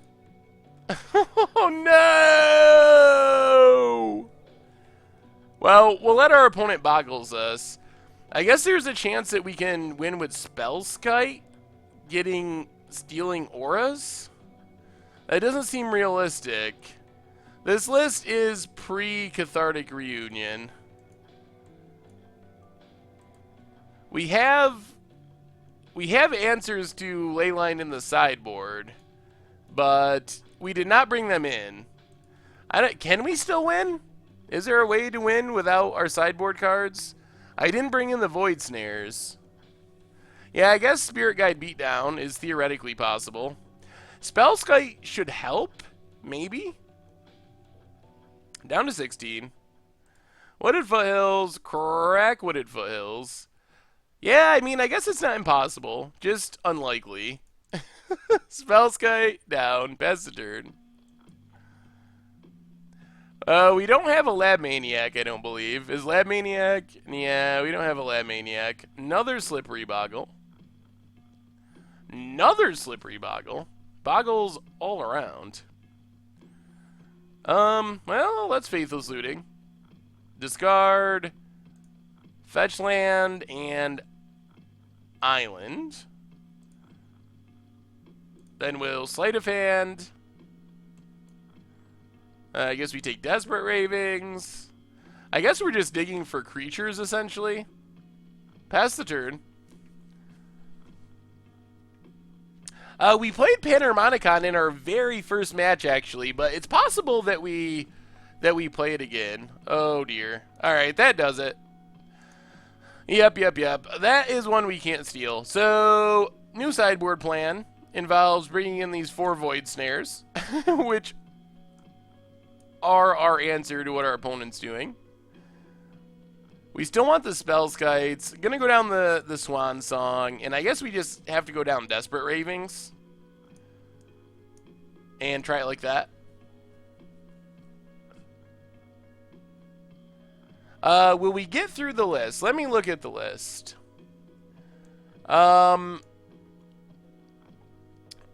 It looks unlikely. Up next on the list, assuming these people are here, is Wellman Ben, Clock Guy, and Awesome Dude. And I would be surprised if we got much past that, considering we only have about an hour to go, and we're going to spend some of that time opening treasure chests. So I expect we have a couple more matches, so I'm sorry, but it looks unlikely. R7 shooter. But next time we do it, people who didn't get to play this time, next time we do a stream like this, you are at the top of the list. So Wellman Ben, you are at the top of the list for after we do the treasure chest opening. See how many more matches we get through. Kala was 0-0. It was just kind of a thing, informal type thing that we set up at the beginning of the stream. Like, oh, do you want to play? No. Spellweaver Helix is what we want. So it was just kind of an informal thing, but the list is already longer than we're going to get through. But we'll do it again sometime, I promise. Let's just Sleight of Hand. This hand is actually pretty good if we can find some discard, get a Gitaxian Probe. Polluted Delta, crack Polluted Delta, get an island, and let's just actually cast Probe. 4 mana. Gladecover Scout, Slippery Boggle, a bunch of Ethereum Armors. That is a fast clock. We really need... We're like about a Faithless Looting away from winning in 2 turns. But our opponent is going to hit us for a ton starting next turn with those Ethereum Armors. Oh, deck. Deck. The third Enter the Infinite was not part of the plan. Oh, well, thank you, Spinach Camel. Spirit Link. Here comes Ethereal Armors. We take about 1 million. 3 power. What was this? 8 power? 7 power? Oh my goodness. So what we need Faithless Looting. This is how we win next turn. We draw Faithless Looting. We Faithless Loot, discard Enter the Infinite, and probably Enter the Infinite, and have the card we draw off Faithless Looting be Gitaxian Probe. And then we just win. So that's what we need. Oh, we even got the probe! Oh, Spaz on fire! We have a new subscriber. Welcome to the Fishbowl, and thank you for your subscription. Well, we're going to be dead next turn anyway, so we just got to go for it. Griff's Moon, Keen Sense. Oh, this isn't going to do it. Serum Visions.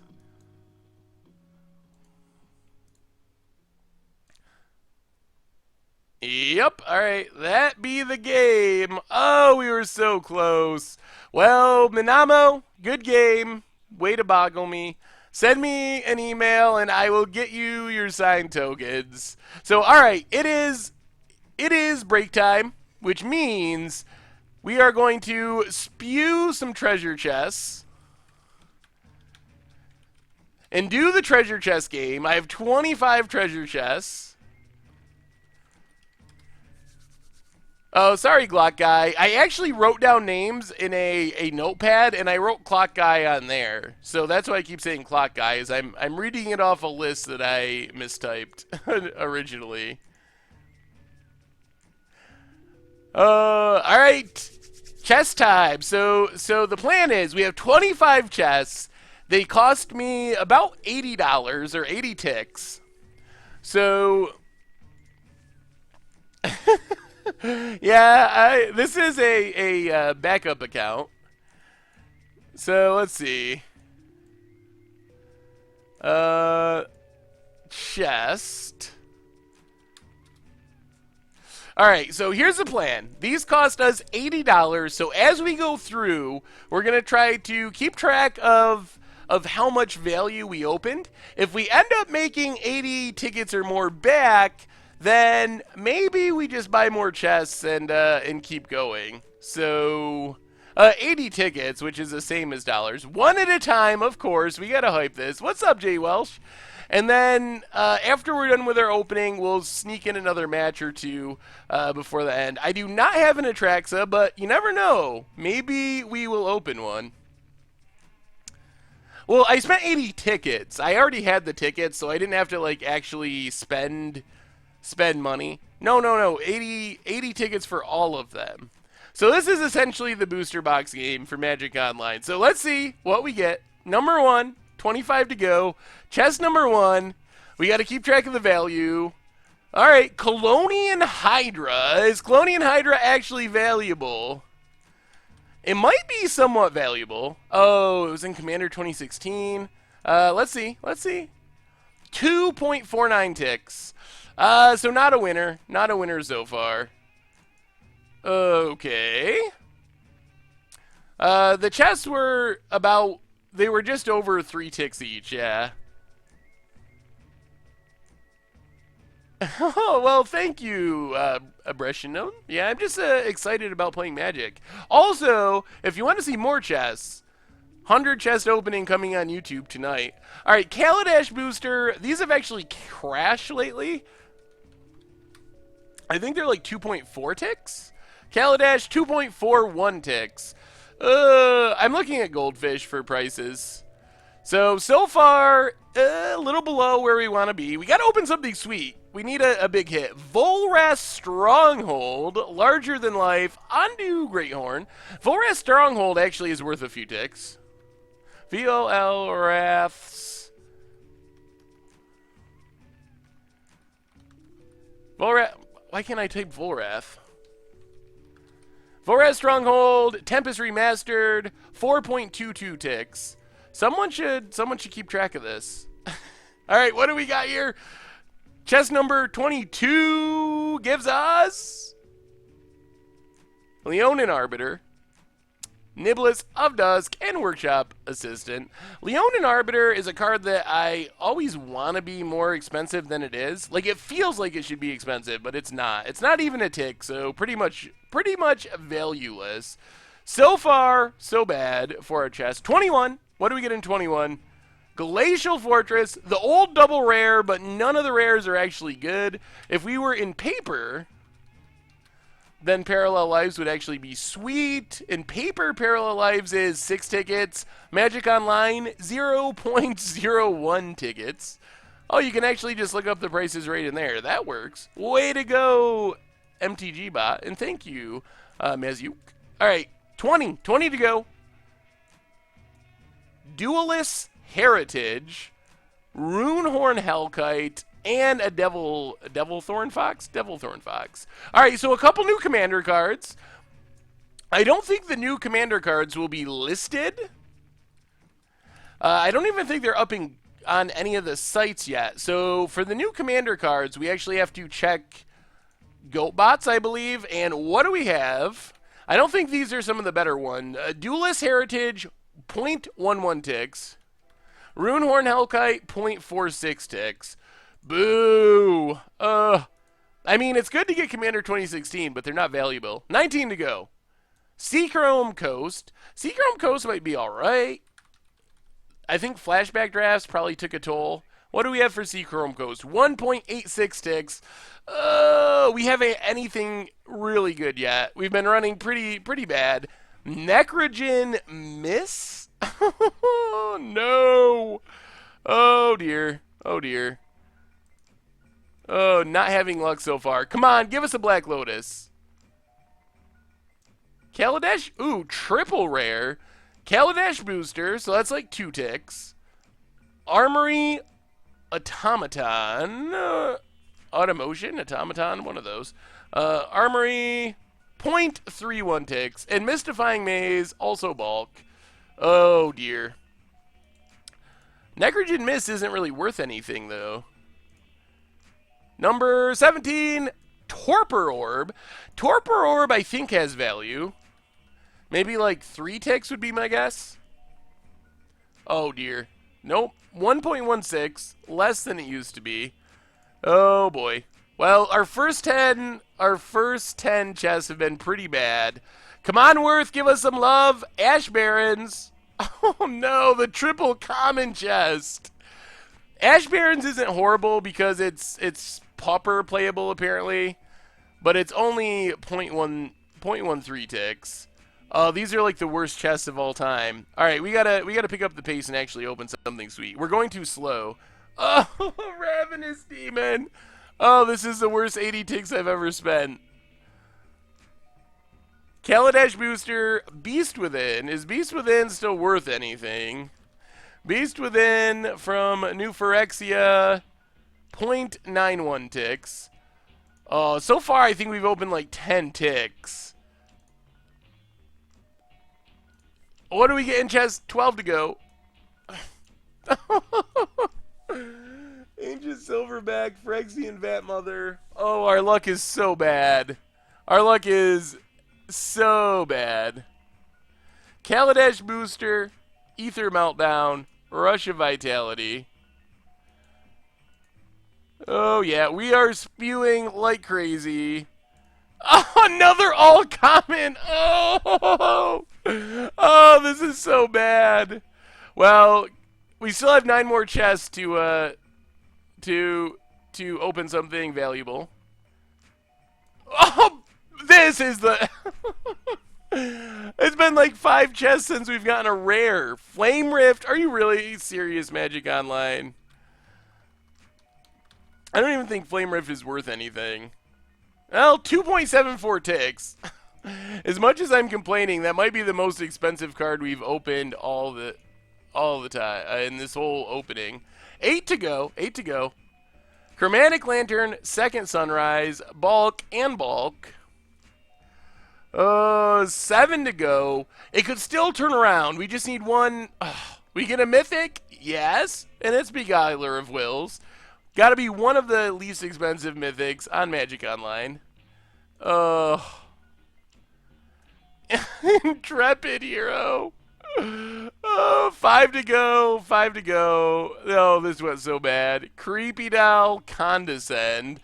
Condescend might be worth like half a tick. Condescend, value, 0.61 ticks. Well, we only have 4 chests to redeem this. We need an 80 tick card. Not Godo Bandit Warlord. Okay, 3 to go, 3 to go. Come on, come on, come on. Kaladesh booster. Well, we got a lot of Kaladesh boosters. 2 to go. Oh, Grizzlebrand. All right, I think Grizzlebrand is the best card we've opened so far.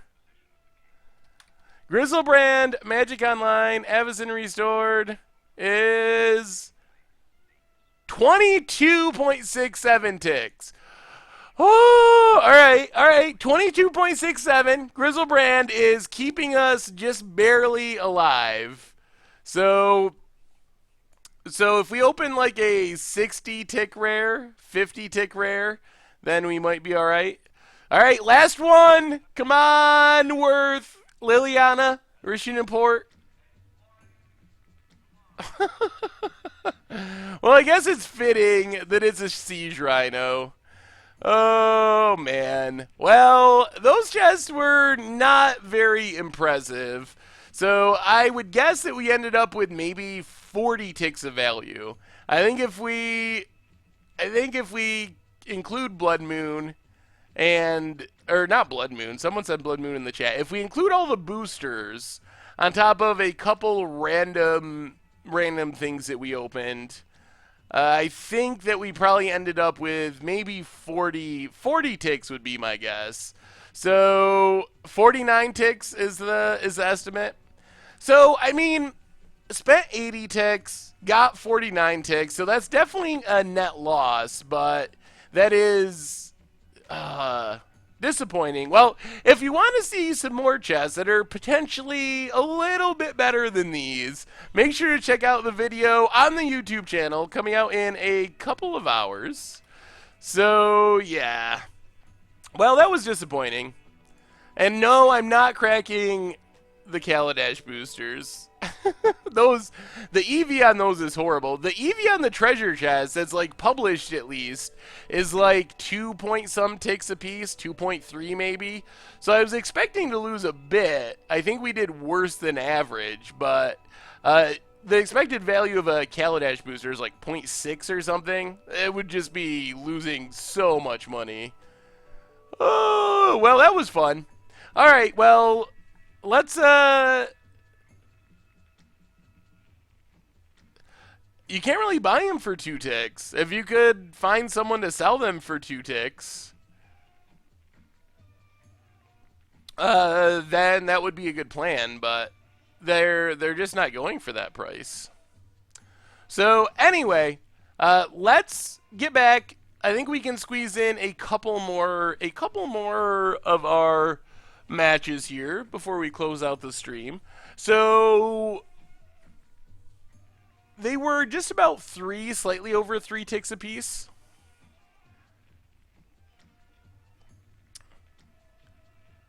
The list is actually pretty long, so let's. I don't think we can squeeze any more on the list tonight. So up next we have Wellman Ben, then Glock Guy, and then if we have time, Awesome Dude. And I would be surprised if we got much further than that tonight. I think that will probably be all. Two or 3 more matches, I would assume. So, Wellman Ben, send me a challenge. We'll do this again, though, because there's a lot more people that have been asking about playing. So, and then people that have already played will be disqualified for the next one. And if you didn't get to play yet, you'll be at the top of the list, is what I was trying to say. Do we get other benefits from subscribing over membership on the MTG Goldfish site? So you get some emotes and cool things like that, but there's not a huge difference between. You don't get more things on the Goldfish site from subscribing here on Twitch. All right, so what's our deck for modern? What was our next modern deck? Next modern deck poll. Results. All right, it looks like Stake Sisters is a clear winner. So let's burn at the stake.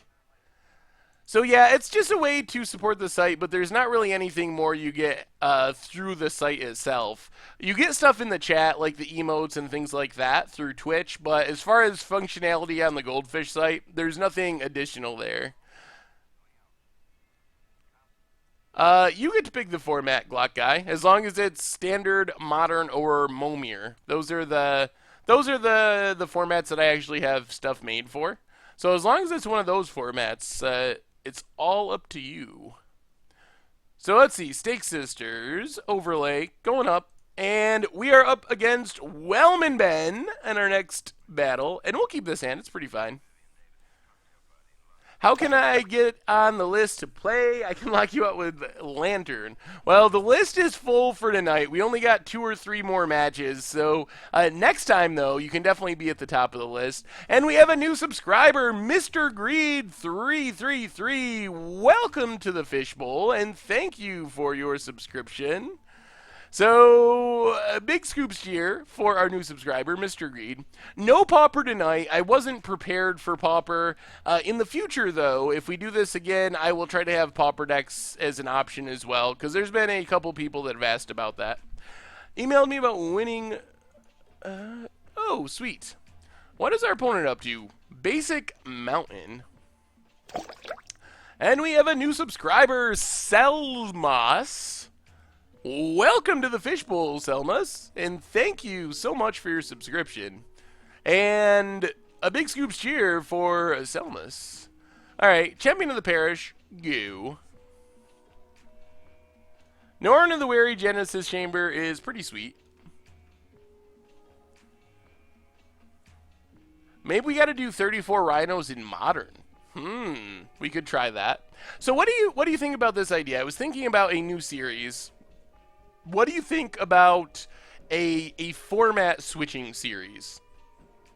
So you take and whoa, Hordling Outburst Reforge the Soul. So for example, red white vehicles in standard have to play red white vehicles in modern and maybe get like 3 upgrades or something, but they would have to be to like secondary cards, so you couldn't take and get rid of Smuggler's Copter or DePaula or something, but you could upgrade Declaration in Stone to Path to Exile or Lightning Helix or something like that. New subscribers, Grizzle Bryce and the Cheat 23, welcome to the Fishbowl, and thank you for your subscription. Let's give a double big scoop cheer for our 2 new subscribers, and another one, the subs keep coming. Thank you, everyone. It is Mine Blake Trap. Welcome to the Fishbowl, and thank you for your subscription. A big scoop cheer for Mine Blake as well. Yeah, it was just something that popped into my head today. And you could do it. What made me think of it is there was a time when a deck that was essentially modern twin won Legacy Champs, or at least top 8'd. I guess I can't remember 100% if it won. I think it may have won the Legacy Champs a couple years ago. So it seems like there could be some cool things. You could try modern decks in Legacy, could try standard decks in Modern. Might be interesting. I wonder how much you would lose. I'm really curious. I think there are some that could work. I think you'd have to be selective, but I think with the right upgrades, it could be alright. I don't know. Yeah, I might try an episode of it. And the series with me and Tomer is still happening. I think we're going to have a bi-weekly schedule. So the next episode actually comes out tonight. So we got a ton of stuff tonight. Vintage article coming out, of course. And then we have This or That, a new episode of This or That. I was thinking of not Twin, but Peregrine Drake as well. Would be an interesting one. Unfortunately, it's not modern legal. Or I guess thankfully. So you'd have to play it in Legacy. But it seems like the Peregrine Drake combo would be an interesting one to try.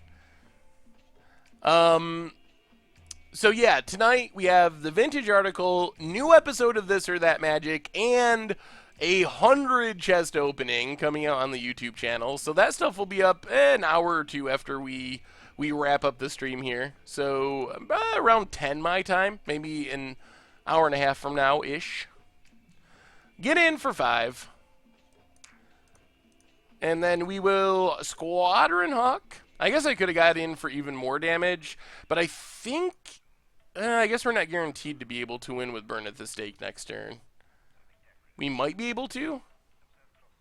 This is like mono red tokens? Yeah, Magic isn't always the best spectator sport. You gotta...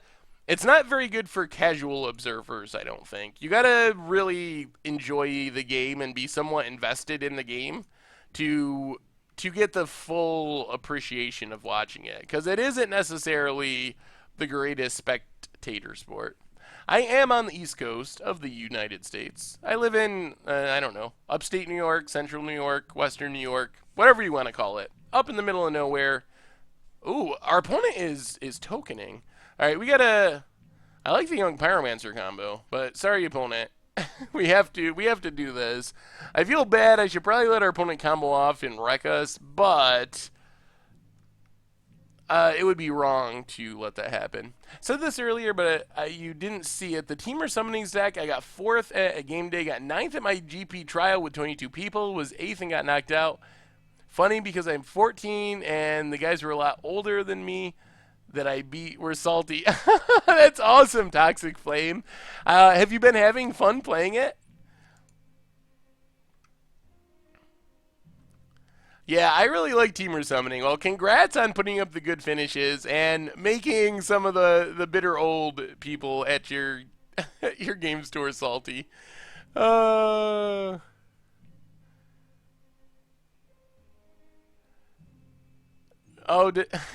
what am I mispronouncing now? Rochester, somewhat close. Closer, the closest, like, city-ish is Ithaca, is closest to where I live, but not super far from Rochester. I have not tried the new cube yet. I really want to. I've seen people posting... Oh, alright, we get the win. I've seen people posting videos of it and like clips and pictures, and it looks like a really crazy format. Annihilator98, send me an email if you have an idea for doing content or something. That's the best place to talk about stuff like that. But possibly, I really would like to have rough drafts going again. But unfortunately, I just don't have the time to do it now. But I really wish that there was limited content on the YouTube channel on a regular basis. And I just haven't had the time to give it the attention that it deserves. So I would definitely be interested in having that if I can figure out the way of doing it. I really wanted to do the Year of Flashbacks and go all the way through and do every single one, but this is a build your own cube, and this is like the Twisted Color Pie cube. So they had people make cubes, and then people voted, the audience voted on which one they wanted.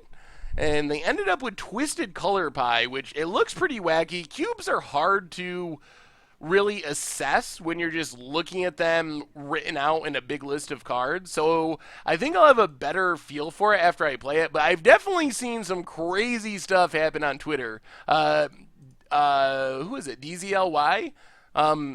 Had a picture of a deck that was playing Sneak Attack and Goblin Slide, along with just a bunch of other weird stuff, like the weirdest synergies and combos you'd even think of that just seem horrible, but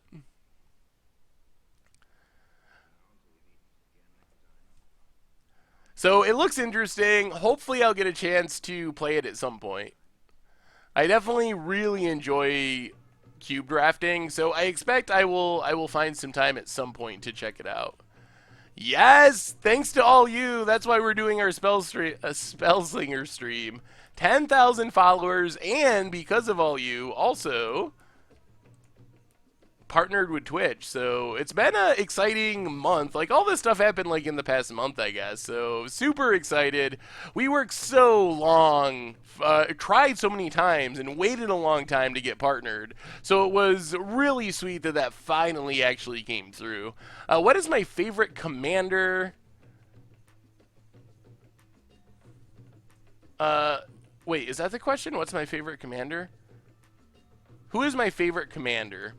Ooh, yes, please. Wheel me. Wheel me. Wheel me into some good cards. Oh, double Norin. All right. I don't know what my favorite commander is.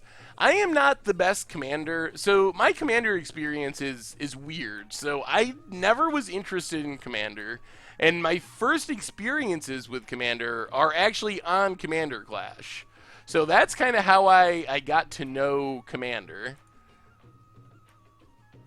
So I don't have as much experience in the format as some people, and as a result, I don't always cast my commanders all the time. But I think I get it now. It's about the social interaction and hanging out and having a good time with friends, and I really like commander because of that. Like, it would be hard to have that experience with any other format. So it's grown on me. Like a year ago even, I was the person that was like, oh, commander is all unplayable 8 drops, and it just looks horrible. Why would I ever want to play this format? But now I actually get it. If I had to pick a favorite legend, and this probably doesn't count for commander as much, but I really like Venser, Shaper Savant. Just so much bouncy value, play it at instant speed. It's blue, so you get to draw cards. Hiroki Dust Drinker sounds like a me commander. Yes, I could definitely imagine that. Just make it miserable to everyone. Is Peacekeeper legendary? Oh, did I not attack? I was talking about commander. That's my only excuse. I can't wait to be able to actually play with the new Commander card. So it's going to be a week or two until we actually have Commander Clash episodes up, because we have one coming out Friday with Jake. We recorded another one yesterday with Jake, and we didn't have the cards for Commander 2016. But after those 2 episodes, we are going to have Commander 2016 and Conspiracy. You might play the dual decks right out of the box. I have never gotten Gitrog Monster in Momir. Kemble shocked me with how good it was. I was amazed. I put it in my deck like just as a afterthought, really. I was gonna have Obsidat be my commander because that seemed like the best drain commander. And then I was like, well, we didn't play Kemble when we did the episode for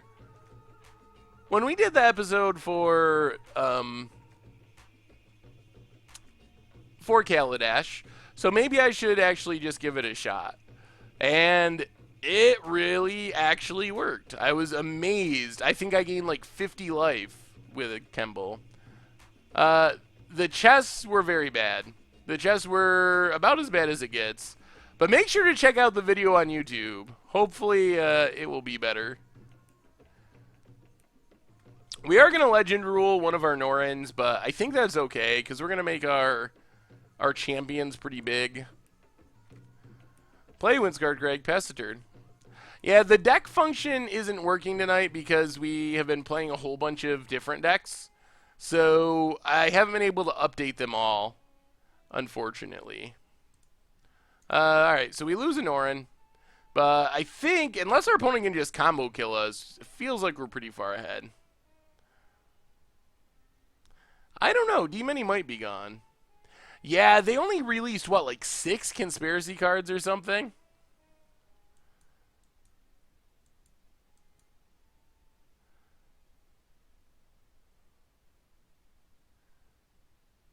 Sably the Mind Sculptor, you are 1, 2, 3, 4, about 4 more down the list, but it seems unlikely. I think with how this match is going, we have 1 more match and maybe 2 more matches, so it seems unlikely that we're going to get any further than that tonight, unfortunately.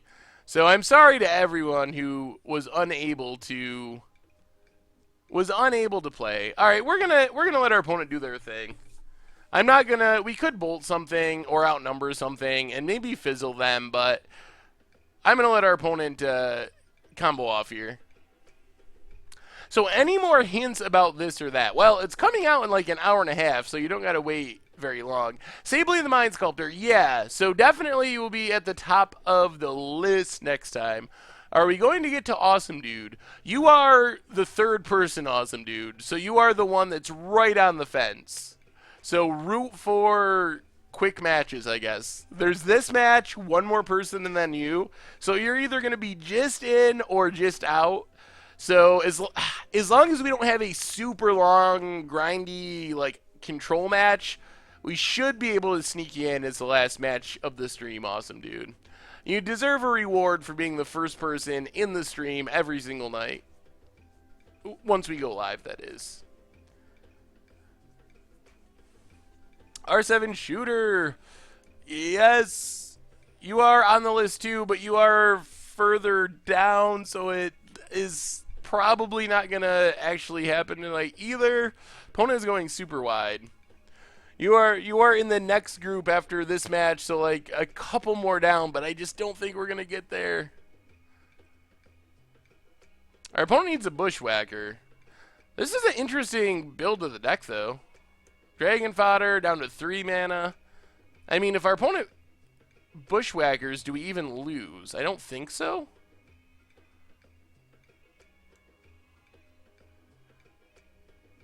Manamorphose? The problem is we're gaining life as this goes along, so we're all the way up to 46. Next time you are at the top of the list, R7 Shooter. So you, Sably the Mind Sculptor, Manners, Eddie Frederick, 420 Damn Cookies, Ethan Magic Brow. You are the people that that are at the top of the list for next time. Wow, our opponent is just going to town. They have 11 mana again. Another Hordling Outburst. So, on Magic Online, they didn't release Conspiracy as a set. Instead, you can only get them through the treasure chests, and they only included maybe 6 of the new Conspiracy cards in the treasure chests. Our opponent is storming off like crazy. Actually pretty impressive. So this is a sweet take on a token storm deck. I really like it. Really maximizes Battle Hymn in a really impressive way. I've put Saheeli Rai on the poll for 1,000,000 times in a row, and it has never won. I really want to play it in Modern and go Infinite. Yeah, I'm considering just scooping for the sake of time, but I hate when people do that against me and I'm like recording against odds or something, because it's so much worse for the video. So I figure we might as well give our opponent their time. If this happens again next time, all right, Robert. If this happens again next time, next game, I will just scoop. Well, while our opponent's comboing off, our sponsor, Wizardry Foundry, is running a Eldritch Moon booster pack giveaway. So make sure to check out their website and their sweet deck boxes like the Grimoire Immortal and the Grimoire Artificer, and enter the raffle to win your Eldritch Moon booster. Any of those unreleased cards be played. The big one is, the 4-mana white Monarchy guy that exiles a creature. It's like a battle, like a Fairgrounds Warden, essentially, but 4 mana and makes you the Monarch. That was not released because they didn't release any of the Monarch cards. So Saheeli Rai Liquid Metal Coating is one combo. Also, you can go Infinite with, not Siege Rhino, Sun Titan. Sun Titan and Saheeli Rai can go Infinite with multiples, but Sun Titan, get back Saheeli Rai from the graveyard. You need 2 Saheeli Rais, basically. Copy Sun Titan, get back Saheeli Rai. Copy Sun Titan, get back Saheeli Rai. They keep legend ruling each other.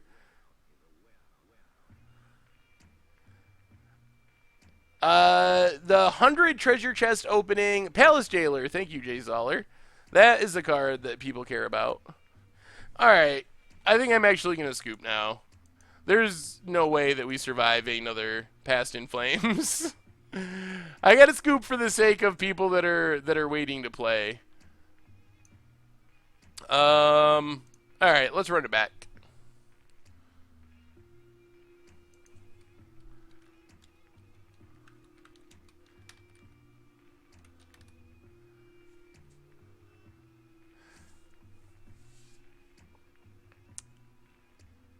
Is the raffle US only? I'm going to say yes, because I'm not 100% sure and I don't want to tell you wrong. But you should be able to see if you go to the website. I would oops. Back to my old mistyping of sponsor ways. If you go to the website, hopefully it says on there. So I don't know 100%, I guess is the correct answer. All right, we'll give this a shot. Our opponent was going to win with Burn at the Stake. That was the end game there. Burn at the Stake, away all of our stuff. Or our life total. And that would have worked. Burn at the Stake would have killed us through no matter what. So that was pretty good. When the deck goes off, it apparently really goes off. Opponent probes down to 18.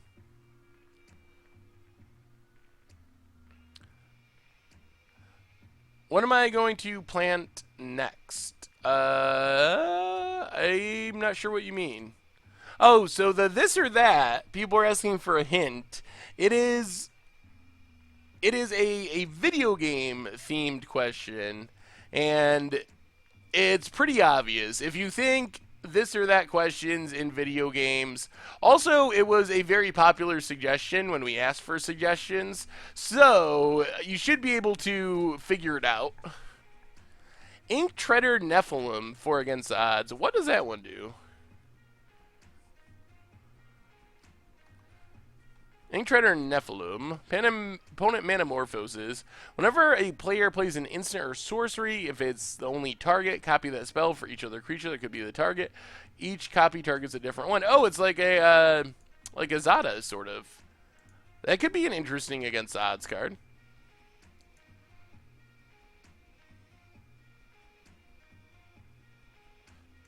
Your Uncle Sam, I am sorry, I can't give you a good answer. I will try to look into it and find out for a future stream so I can give you a solid answer. But I do not know if they will ship internationally or not. Gods versus goats. Oh my god. Oh, as long as there's seductive goats.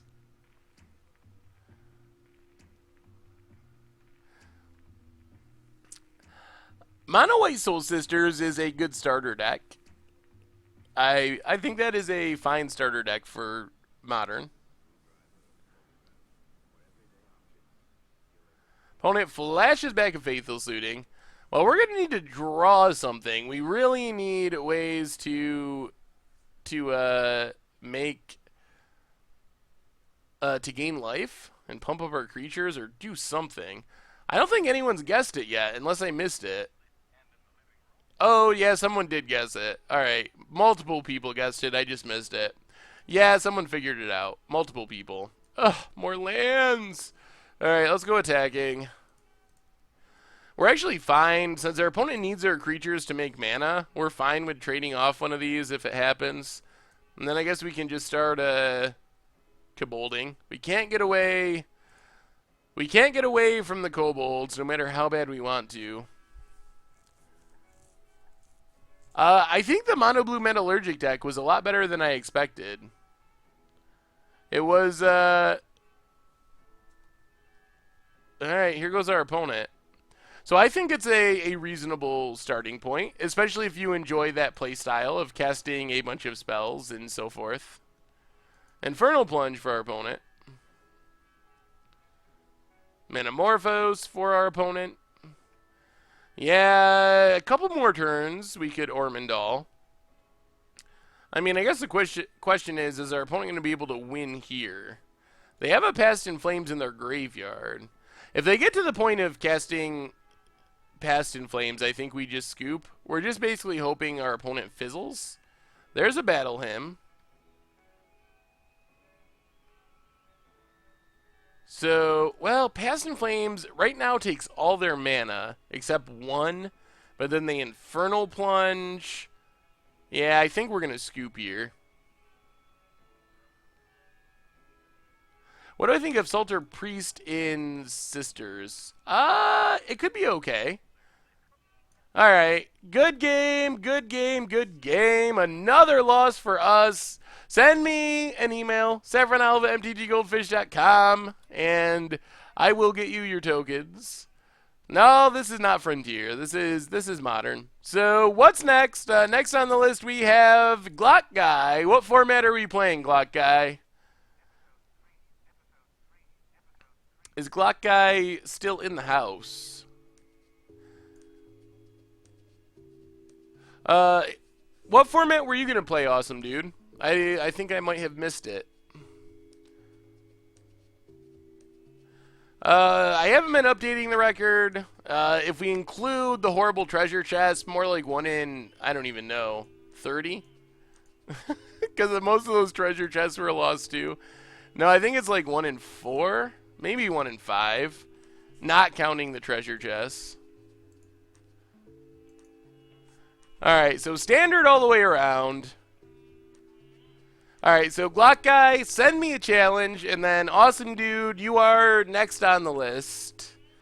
And then that's probably gonna be all, but hang around, Awesome Dude. I will make sure that you get in. You'll be the last match of the night. So what are we playing for standard? What was the winner in the poll? We haven't played standard in a while.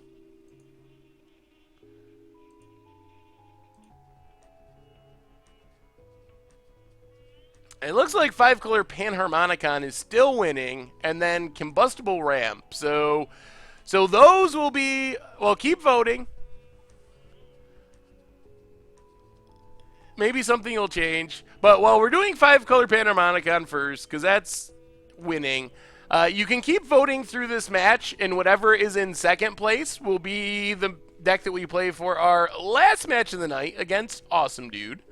So, and plus, I just really love playing Panharmonicon. Panharmonicon's awesome. So, Panharmonicon overlay, and we'll play first. And, okay, we got some Gear Hulks. I guess this is good enough.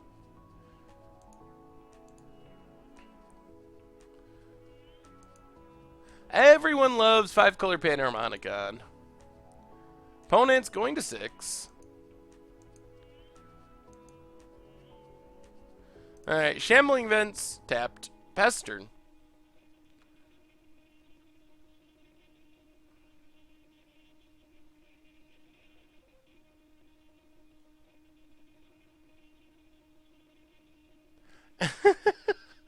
Well, we're not going to play Panharmonicon a third time. We're going to play something else. I don't have White-Black Fabricate build at the moment, so I don't think we actually can play White-Black Fabricate, even if we wanted to. Let's just Glint Nest. See what we can dig up artifact-wise. Oh, boy. Glint Nest betrayed us. Pass the turn.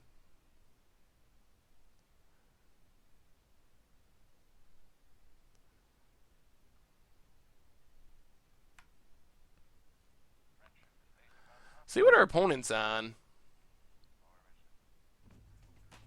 This is probably a Metalwork Colossus deck, I would guess.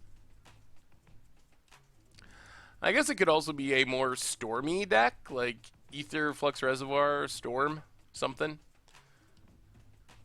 Well, get in for one. Play an Ether Hub, get an energy, and just run out our Filigree Familiar. And Pestered. Is Chandra a good Planeswalker? So the dual deck Chandra is not a good Planeswalker. The new one is. Yes, the bot decks will not be updated tonight because we've played so many different decks. Ooh, Panharmonicon and EDH. That's pretty sweet. Maybe our opponent is also playing Panharmonicon. Cogwork, Puzzle Knot. I don't know what our opponent's doing. I have no idea. Yeah, Panharmonicon is sweet in EDH. EDH is challenging to build around cards like that because you have no guarantee that you'll draw them. So you probably want some sort of tutors or something to find them, but... we'll just grab an island here. Play Wandering Fumarole. Tag with both. This is Colossus. I have not seen this build of Colossus. I have not seen Cogworker's Puzzle Knot doing its thing. Blue-White Colossus is not something I'm used to. We've played Turbo Fog in Modern before. I've played Turbo Fog in just about every format.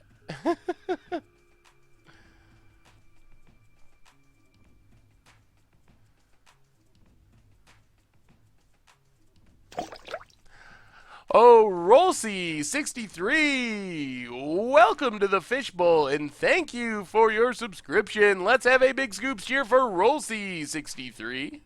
Awesome, awesome, awesome. Thank you, thank you. Way to go, Tracy King. Not much cheering. There we go. Cheering's picking up. Oh, all right. I probably shouldn't attack with this. Maybe our opponent will not block out of fear.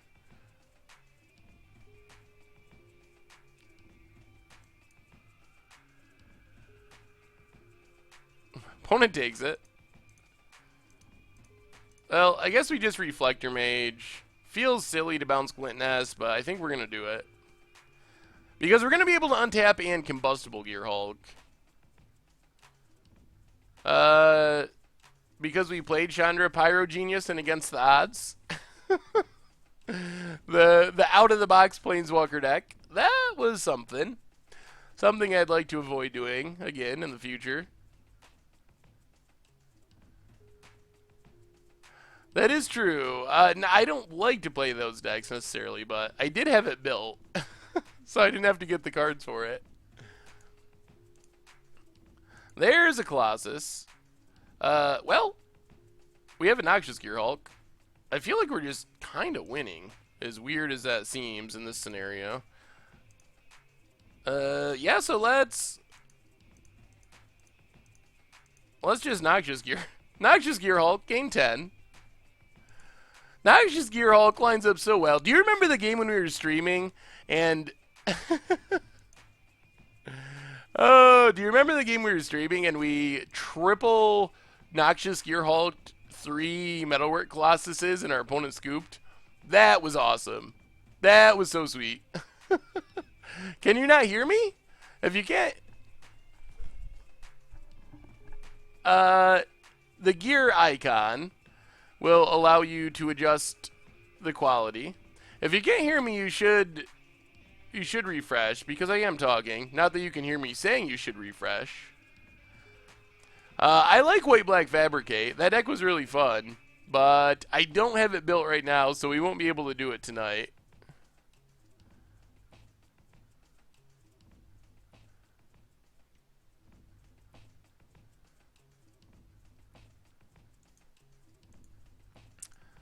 Can our opponent get back from this? They're probably going to have to let us draw with Combustible Gear Hulk. And once we're drawing with Combustible Gear Hulk... Huh. I don't know. Sometimes Twitch has issues, so maybe it's a Twitch problem. I don't know why I always ask people if if they can hear me, because if they can't, it's not going to do anything. Yeah, I always do that for some reason. Opponent cracks their clue.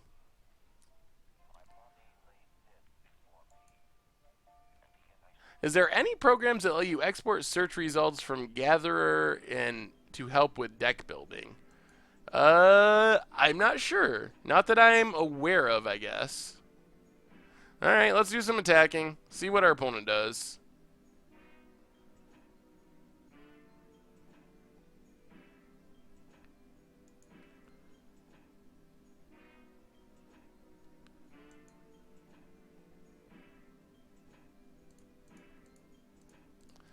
Swing with everything.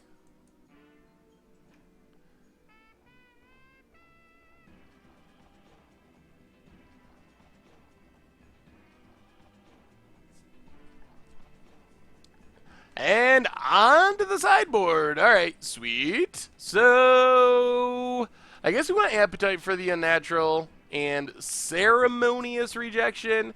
Go down a Bring to Light, an Eerie Interlude, a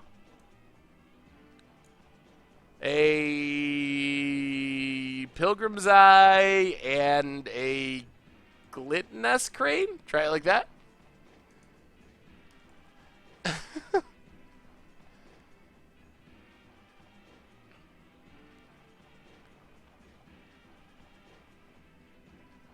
We do that at work with people who are annoying. Just having problems logging in, send an email to.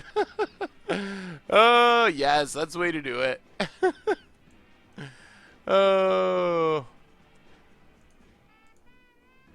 Well, hopefully this has been a fun and interesting stream, different than what we normally do. We'll be back to playing the usual jank next week, but wanted to do something different for the 10,000 followers and the partnership. So, oh man, our opponent's going to 5.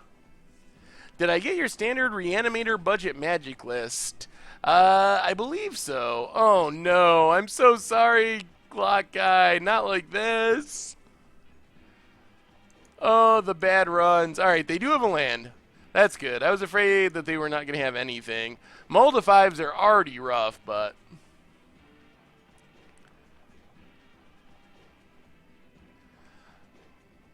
well, Mechanical Taco, welcome. I'm glad you were here. Always sweet to have new people.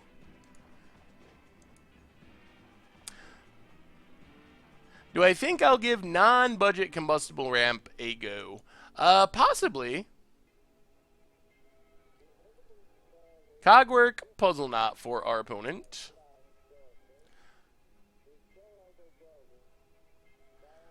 Let's play planes. Start ramping towards our Panharmonicon. Pass the turn.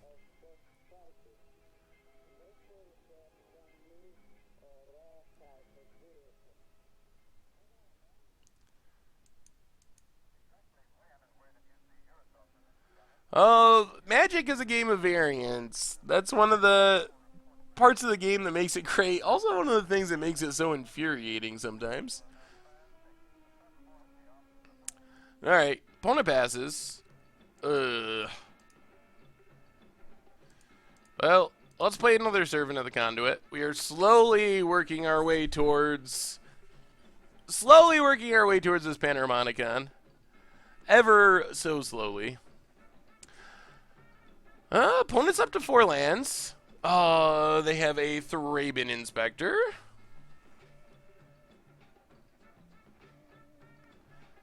Gets a clue. Corrects the clue.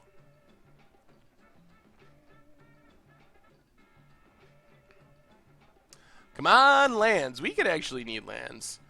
Use lands. Could I do a budget deck under $50? Well, we've definitely had some budget decks in the $50 price range. But we can try to do another one at some point in the not too distant future. Flash Flare.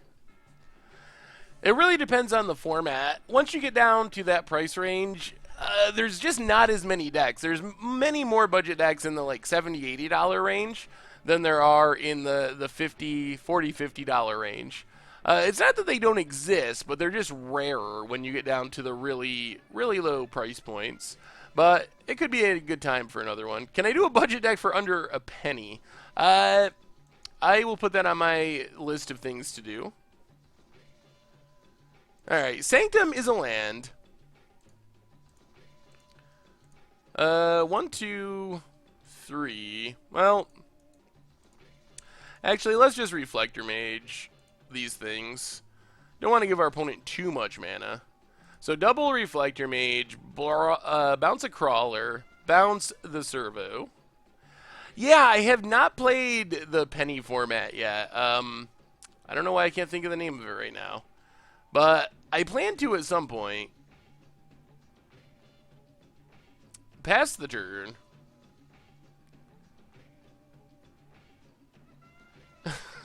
Only the change you find in your couch.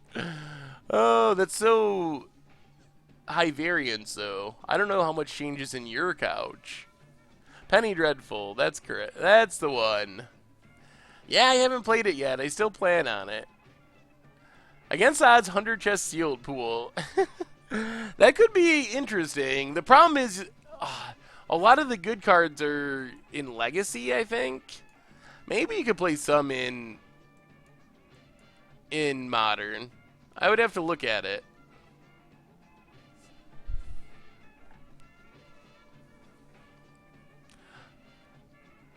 Oh, we actually just recorded a viewer submitted deck, so I'm sure we'll do another one before too long, but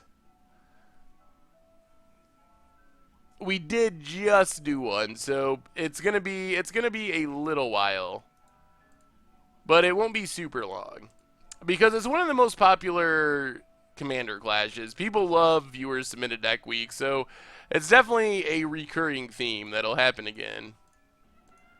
Can I sum up the stream? So, oh my goodness, double whiff on Glint Nest. Oh, that was really bad.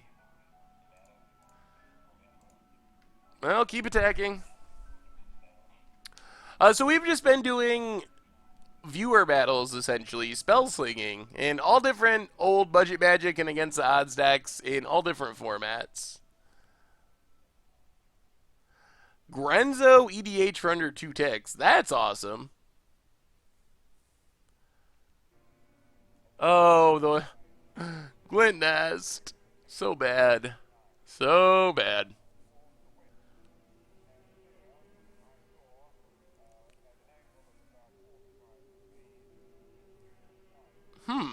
In name? Is that the green black spirit thing that's super expensive? It's like 9 mana that I hit on Momir that's horrible. I think that's my only experience with that card is being disappointed when I get in Momir. Yeah, there was not as much Momir as I thought. People, well, I guess it's maybe because people get a chance to play Momir all the time against me because we do it pretty regularly. But people don't get a chance to play other formats. Abdox09, welcome to the Fishbowl. Thank you for your subscription. Let's give a big scoops cheer for our new subscriber. Opponent passes. We get a Green Warden. Doesn't do much. I'll do some attacking. Opponent does some jumping. Oh, man, if we only had mana, things would be so much better. Well, let's play a Filigree Familiar. Gain some life. Good cheering, good cheering. Pass turn.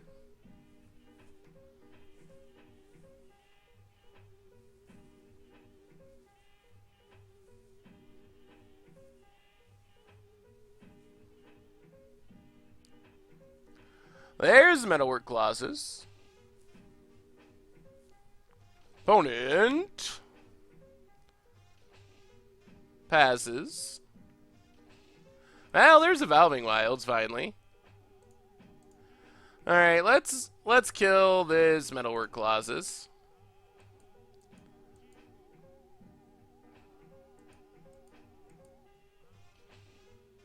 Colossus down. Get in with Glint Nest Crane. Opponent's down to 15. Oh, we're just not making much headway. Even with all this mana, we're just not going very fast. Yeah, we could have countered it. I only have 1 energy, though. So if we counter it, then we lose our ability to tap a Servant for mana. And I figured we had the Artifact Destruction spell anyway, so...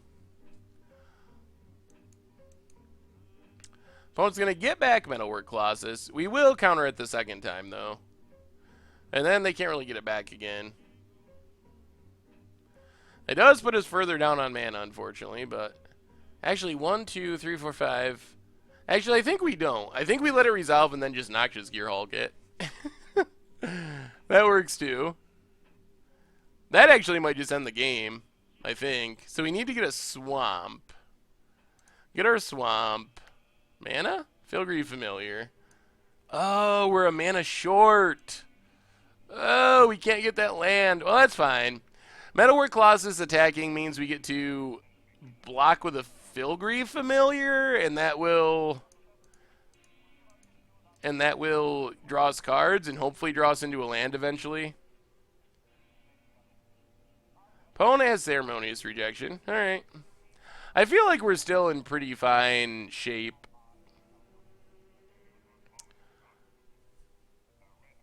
Opponent gains a life with Inventor's Fair.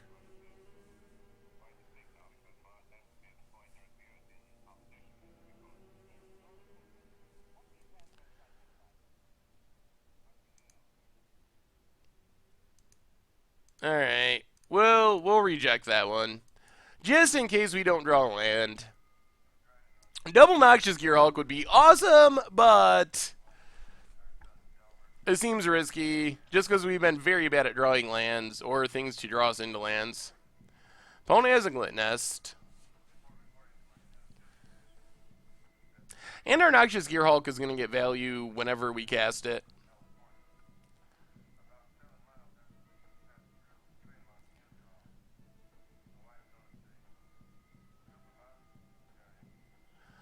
Cogwork Puzzle Knot for our opponent.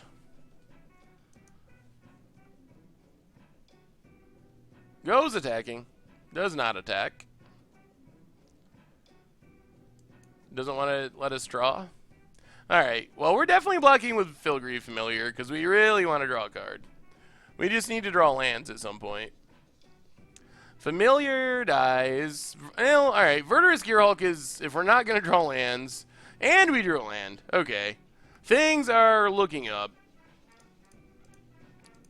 Our mana is still not great, but I think we're just going to... Ugh, so painful. I think we're just going to Noxious Gearhulk. Kill Metalwork. Gain 10. Kill Glint Grade. Is Highlander played on Magic Online, or is that format extinct? I mean, Commander is played, like EDH/Commander, but like Canadian Highlander, whatever that format is, I don't think that is played on Magic Online. Oh, we actually get to deal some damage. Opponent's down to 11. And we're energyless once again. Oh, I did yeah, I guess I did waste an energy. We didn't need that energy. Actually, we did. Oh. Commander Clash, Lost Tribes of Magic, and good game, Glock guy. Sorry for the bad running. Alright, awesome dude. You're the last one. Send me your challenge if you're still here, and we'll have our very last match of our celebratory stream.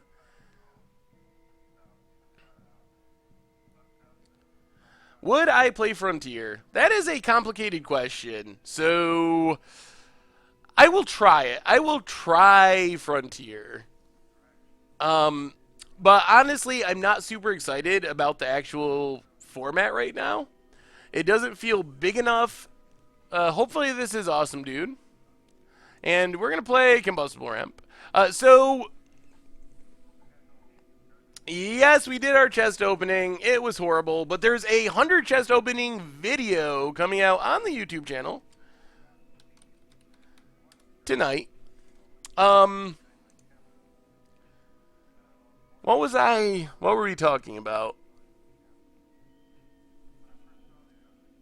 I can't remember.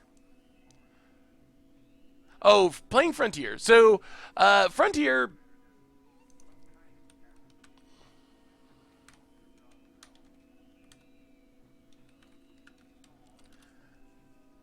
So playing Frontier, for me, Raw Pointer, welcome to the Fishbowl, and thank you for your subscription. Let's have a big scoops cheer for our new subscriber, RW Pointer, Pestern. All right, so Frontier. Back to Frontier. We're getting there. Other Bens. Welcome to the Fishbowl, and thank you for your subscription. Let's have a big scoops cheer for our new subscriber. So I feel like the delay is longer than usual tonight for some reason. Usually the delay, it seems like Twitch is delayed more than usual. So Frontier, yes, yes, yes. I appreciate what Frontier is trying to do, but it doesn't appeal that much to me. It doesn't feel big enough for. It doesn't feel like the format is big enough for brewing at the moment. It feels like we already know what the best decks are, and it's going to be the Jeskai Blacks and the Siege Rhinos. And I think that this will change in the future if the format actually catches on and it's still a thing 2 years, 4 years from now. Then I could see this format really appealing to me. Oh, I'm sorry, awesome dude. We've had some bad running from opponents.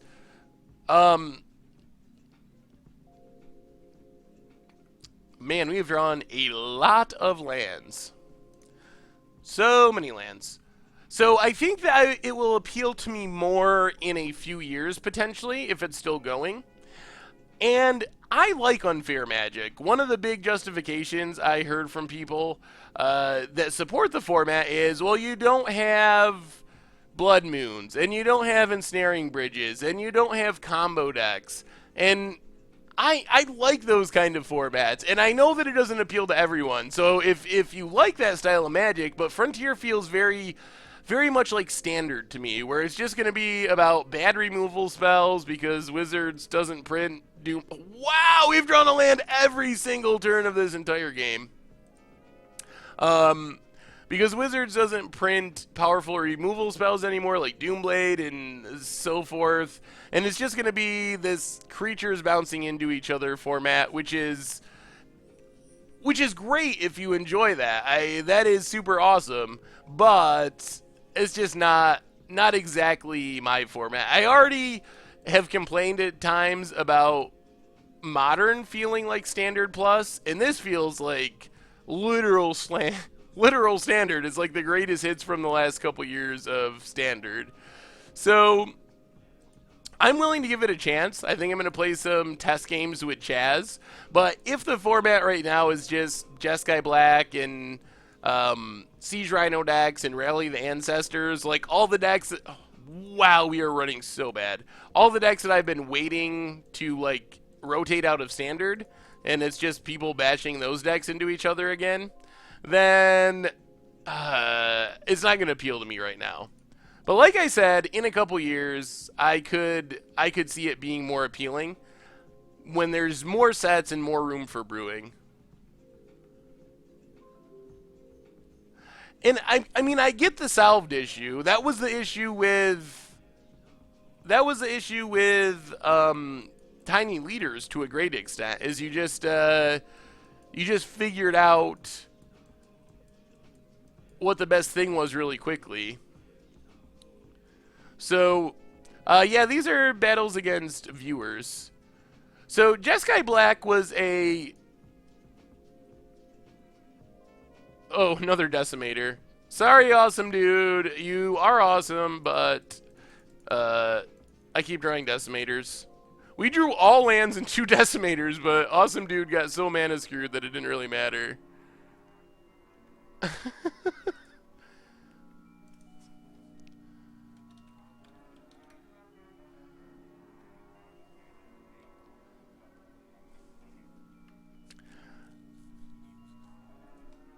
And well, it looks like we got game 1. Decimated away our opponent.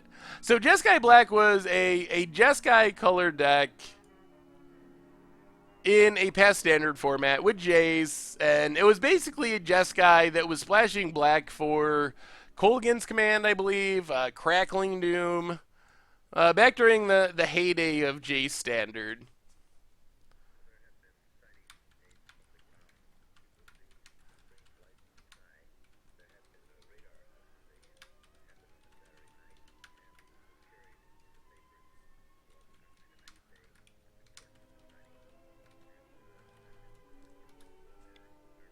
Well, we probably need artifact removal. We'll bring in this Mockery, go down to Bedlam Reveler, and I don't know what our opponent's doing exactly. Let's try it like that.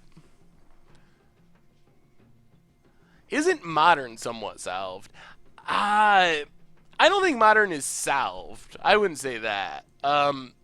There's a difference between being salved and a meta being known. Like, Legacy, you see a lot of the same decks perform well. There's a big pool of decks, 30, 40, 50 decks that are viable, but you don't see that many brand new decks show up in Legacy.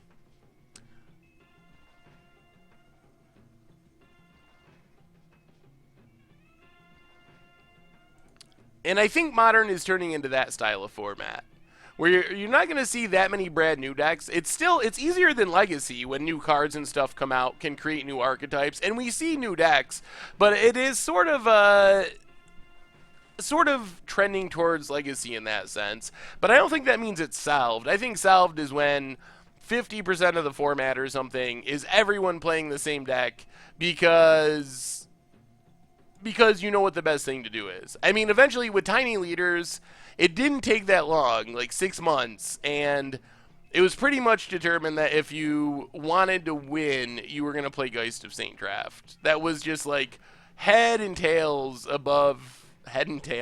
shoulders above every other leader in the format. I definitely agree about hate cards. I have a different take on the game than a lot of people, and I really understand why. If you're coming to Magic from Hearthstone or something like that, getting Blood Moon it's got to be horrible. I totally get that, and I could understand that being an issue. But I think those cards are really important to older formats. Think of how many decks and archetypes you would lose without some of those cards. And there would be a lot of decks that just would not be viable if you didn't have Blood Moons and other cards like that. Or you would have decks that would just scoop matchups. So I don't know. I personally am a supporter of those kind of cards. I don't believe they should be in Standard. I believe that we need hate cards in Standard, but I am by no means suggesting that we need to be printing Blood Moons in Standard or anything like that. I think we need ways to interact with powerful linear strategies. I'm not even saying that we need...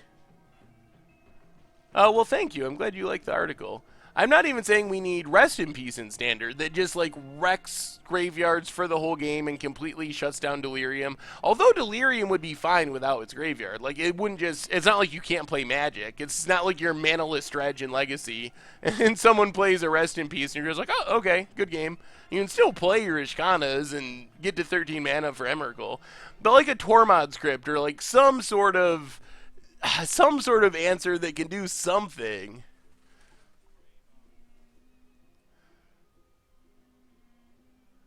I think there's complexity issues if you... And I think Wizards kind of does that with... let's see if we can 20 our opponent. Wizards kind of does that with Duels of the Planeswalker in digital form, but I think you'd run into complexity issues if you really had two different games. And like sometimes you play one, sometimes you play another. Come on, awesome dude. Take the damage and die. Oh, 4! Combustible! Alright, pass the turn.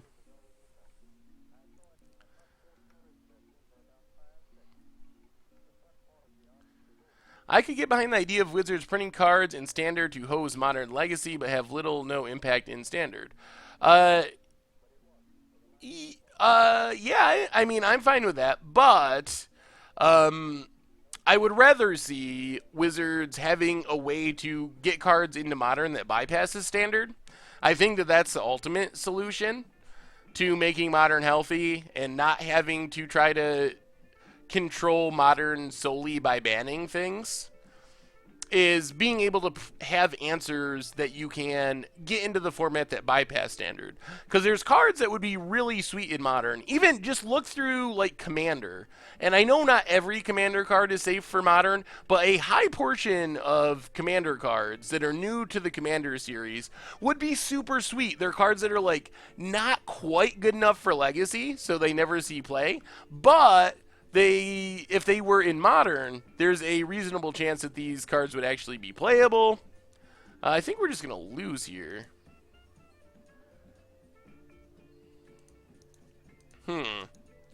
This is awkward. So I guess we gotta merge our Combustible Gear Hulk.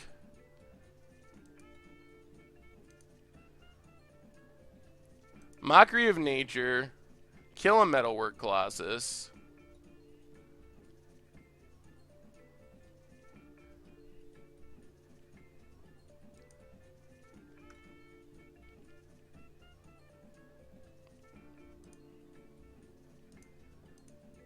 And then Wild Wanderer. Get a land.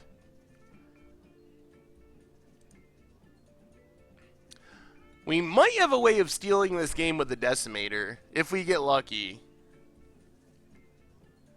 That was one of my initial arguments, that they should just have Commander be modern legal. I would have to finish researching it. I think there's some cards from Commander that would potentially be too good in modern. Like True Name Nemesis would be too good for modern. I guess there's a legitimate question whether Commander decks need True Name Nemesis, because that's not even a card that's like that great in Commander. It's not a card I think of as like, oh, that's a Commander staple. So I don't know, but I think that would be one way of handling it potentially. All right, so we got a chump. Another Metalwork Colossus. They just keep coming. And we're getting pretty close to dead.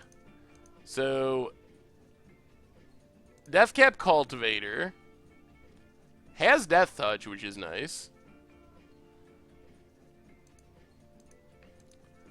Tireless Tracker.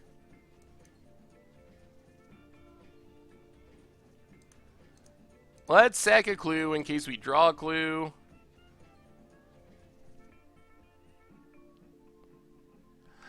I think Toxic Deluge was a card that, when I did it, I actually started to do an article about that. I did half of it. I never got to the second half about Commander cards in Modern. And I had Toxic Deluge as like borderline, essentially. I think that it would probably be okay, but I could see an argument that that's too good. New cards in Modern Masters, the big problem with that is there's not enough supply in Modern Masters. Whoa, okay. Paradoxical outcome. There's just not enough supply in Modern Masters. So, you couldn't have that really be the only way for new cards to enter the format. A set like Conspiracy would be much better because it has a higher print run. So that would be the problem with using Modern Masters for that. I think if you printed cards in Modern Masters and then printed them in the Conspiracy the same year, or vice versa, printed them in Conspiracy and then printed them in Modern Masters, something along those lines, then it would probably be fine. Our opponent's actually comboing off? Okay. Are we dead? We're probably dead. I probably should have recognized that this is what was happening, because I think I built this deck. Alright, well, Etherflux Reservoir got us. Good game, awesome dude. Alright, on to the last round. We need to bring in more artifact removal, our other appetite. Go down a Tireless Tracker, run it like that. Yeah, I probably should have recognized it, because I think it's the deck we played on against the odds. If it's not, it's very close to the deck we played on against the odds. Alright, lots of ramp. I don't know what we're ramping into yet, but we got ramp. Yeah, awesome dude. Really gave it to me that time. If only there was a yearly set of cards that came out to complement. Yeah, that's a brilliant idea, Lord Xeris. I wonder why Wizards hasn't thought of that. In all honesty, though, like, it's weird that we don't have core sets, but in all honesty, the switch to the two-set block structure, I think, has been really good. The two-set blocks have seemed pretty strong and interesting so far.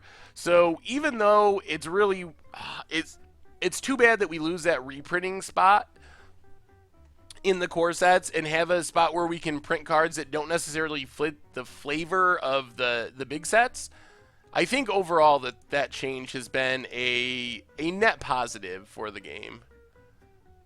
Because there were a lot of really bad third sets. So if we have to give up core sets to get rid of third sets, I think we come out ahead. Because third sets, good God. Some of those were really bad.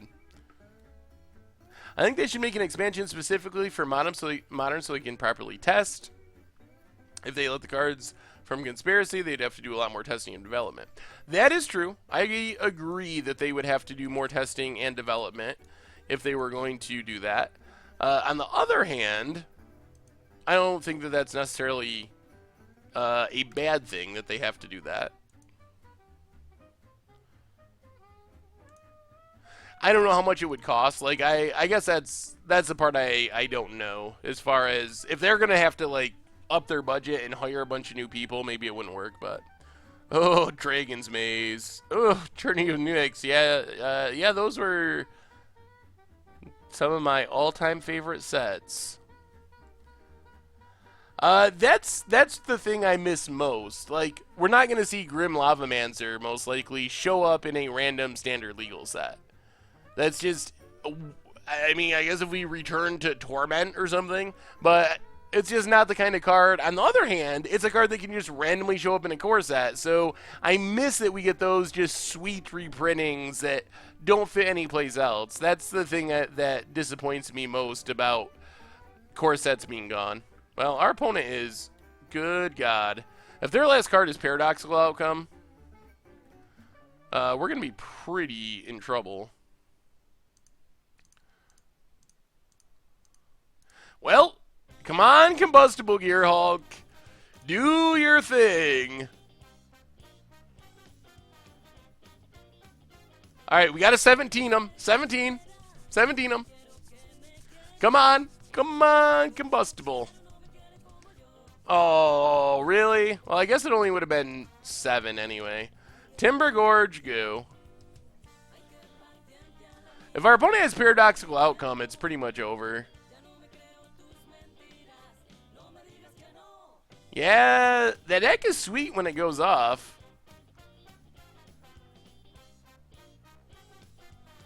Opponent gains a life with Inventor's Fair.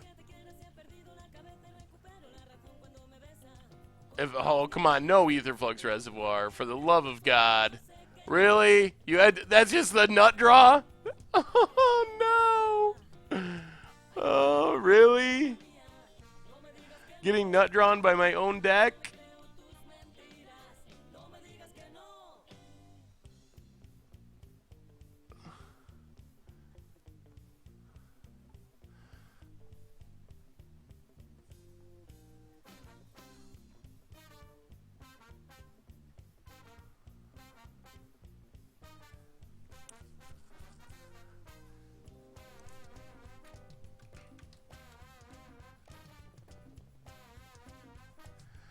Alright.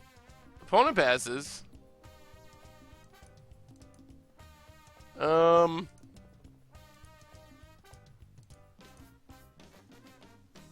2, 3. Actually, first we gotta play Servant to turn on our servants. 1, 2. Servant in the Conduit. Is there any way of us winning here? I don't think so. Those 10-10s are so big.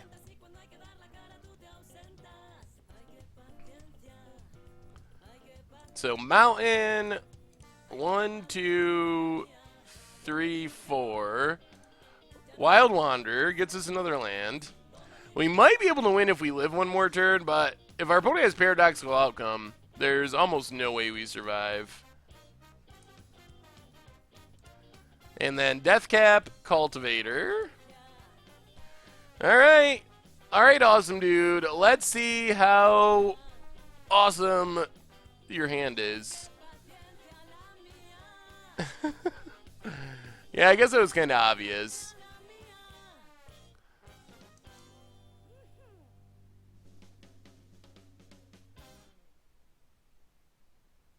Oh, wow. It really is the nut draw. Oh, game over.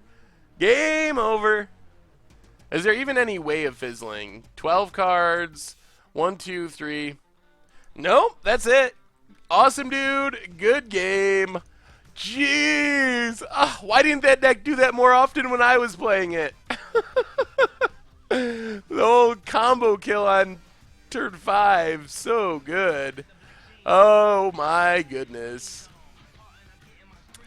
Well, that was fun. Something different. So, let's see.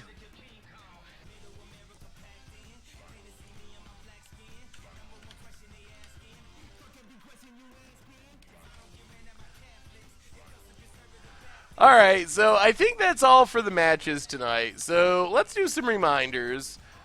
First off, another reminder of Wizardry Foundry, our stream sponsor. Big thanks to them. Check out their raffle for an Eldritch Moon booster and also their Grimoire Eternal deck boxes.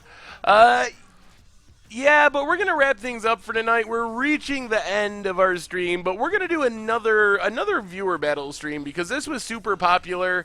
And if you didn't get a chance to play tonight, you will be at the top of the list for future streams. We've been playing people in the stream all stream. That has been the theme. We've been spellslinging against people in the stream to celebrate 10K followers and the subs being partnered. So, but that's gonna wrap it up for tonight. So, if you want to check out this stream in the future, check out the MTG Goldfish replay YouTube. And of course, if you're looking for another way to support the stream, apart from subbing, you can check out the merch page with tokens and playmats and all that stuff. So anyway, you all are awesome. You made this possible. You beat me a ton in our viewer battles. We played a game of momir earlier. I think this is it. I gotta pack it in for the night. The good news is, we're only a half hour away from more content on the YouTube channel. This or That with me or Tomer. Also, a 100 treasure chest opening. So, you all are awesome. Thank you so much for the follows and the subs and getting us partnered. It's all of you that make all this awesome and possible. So, big thank you to all of you. And we will... Aw, Mindblade Trap. That's awesome. Say hi to your kid for me. The fish is my favorite part, too. Anyway, thanks everyone. You're awesome. Check out the YouTube channel and the site in the meantime, and we will be back Tuesday with some more jank. So I will talk to you soon.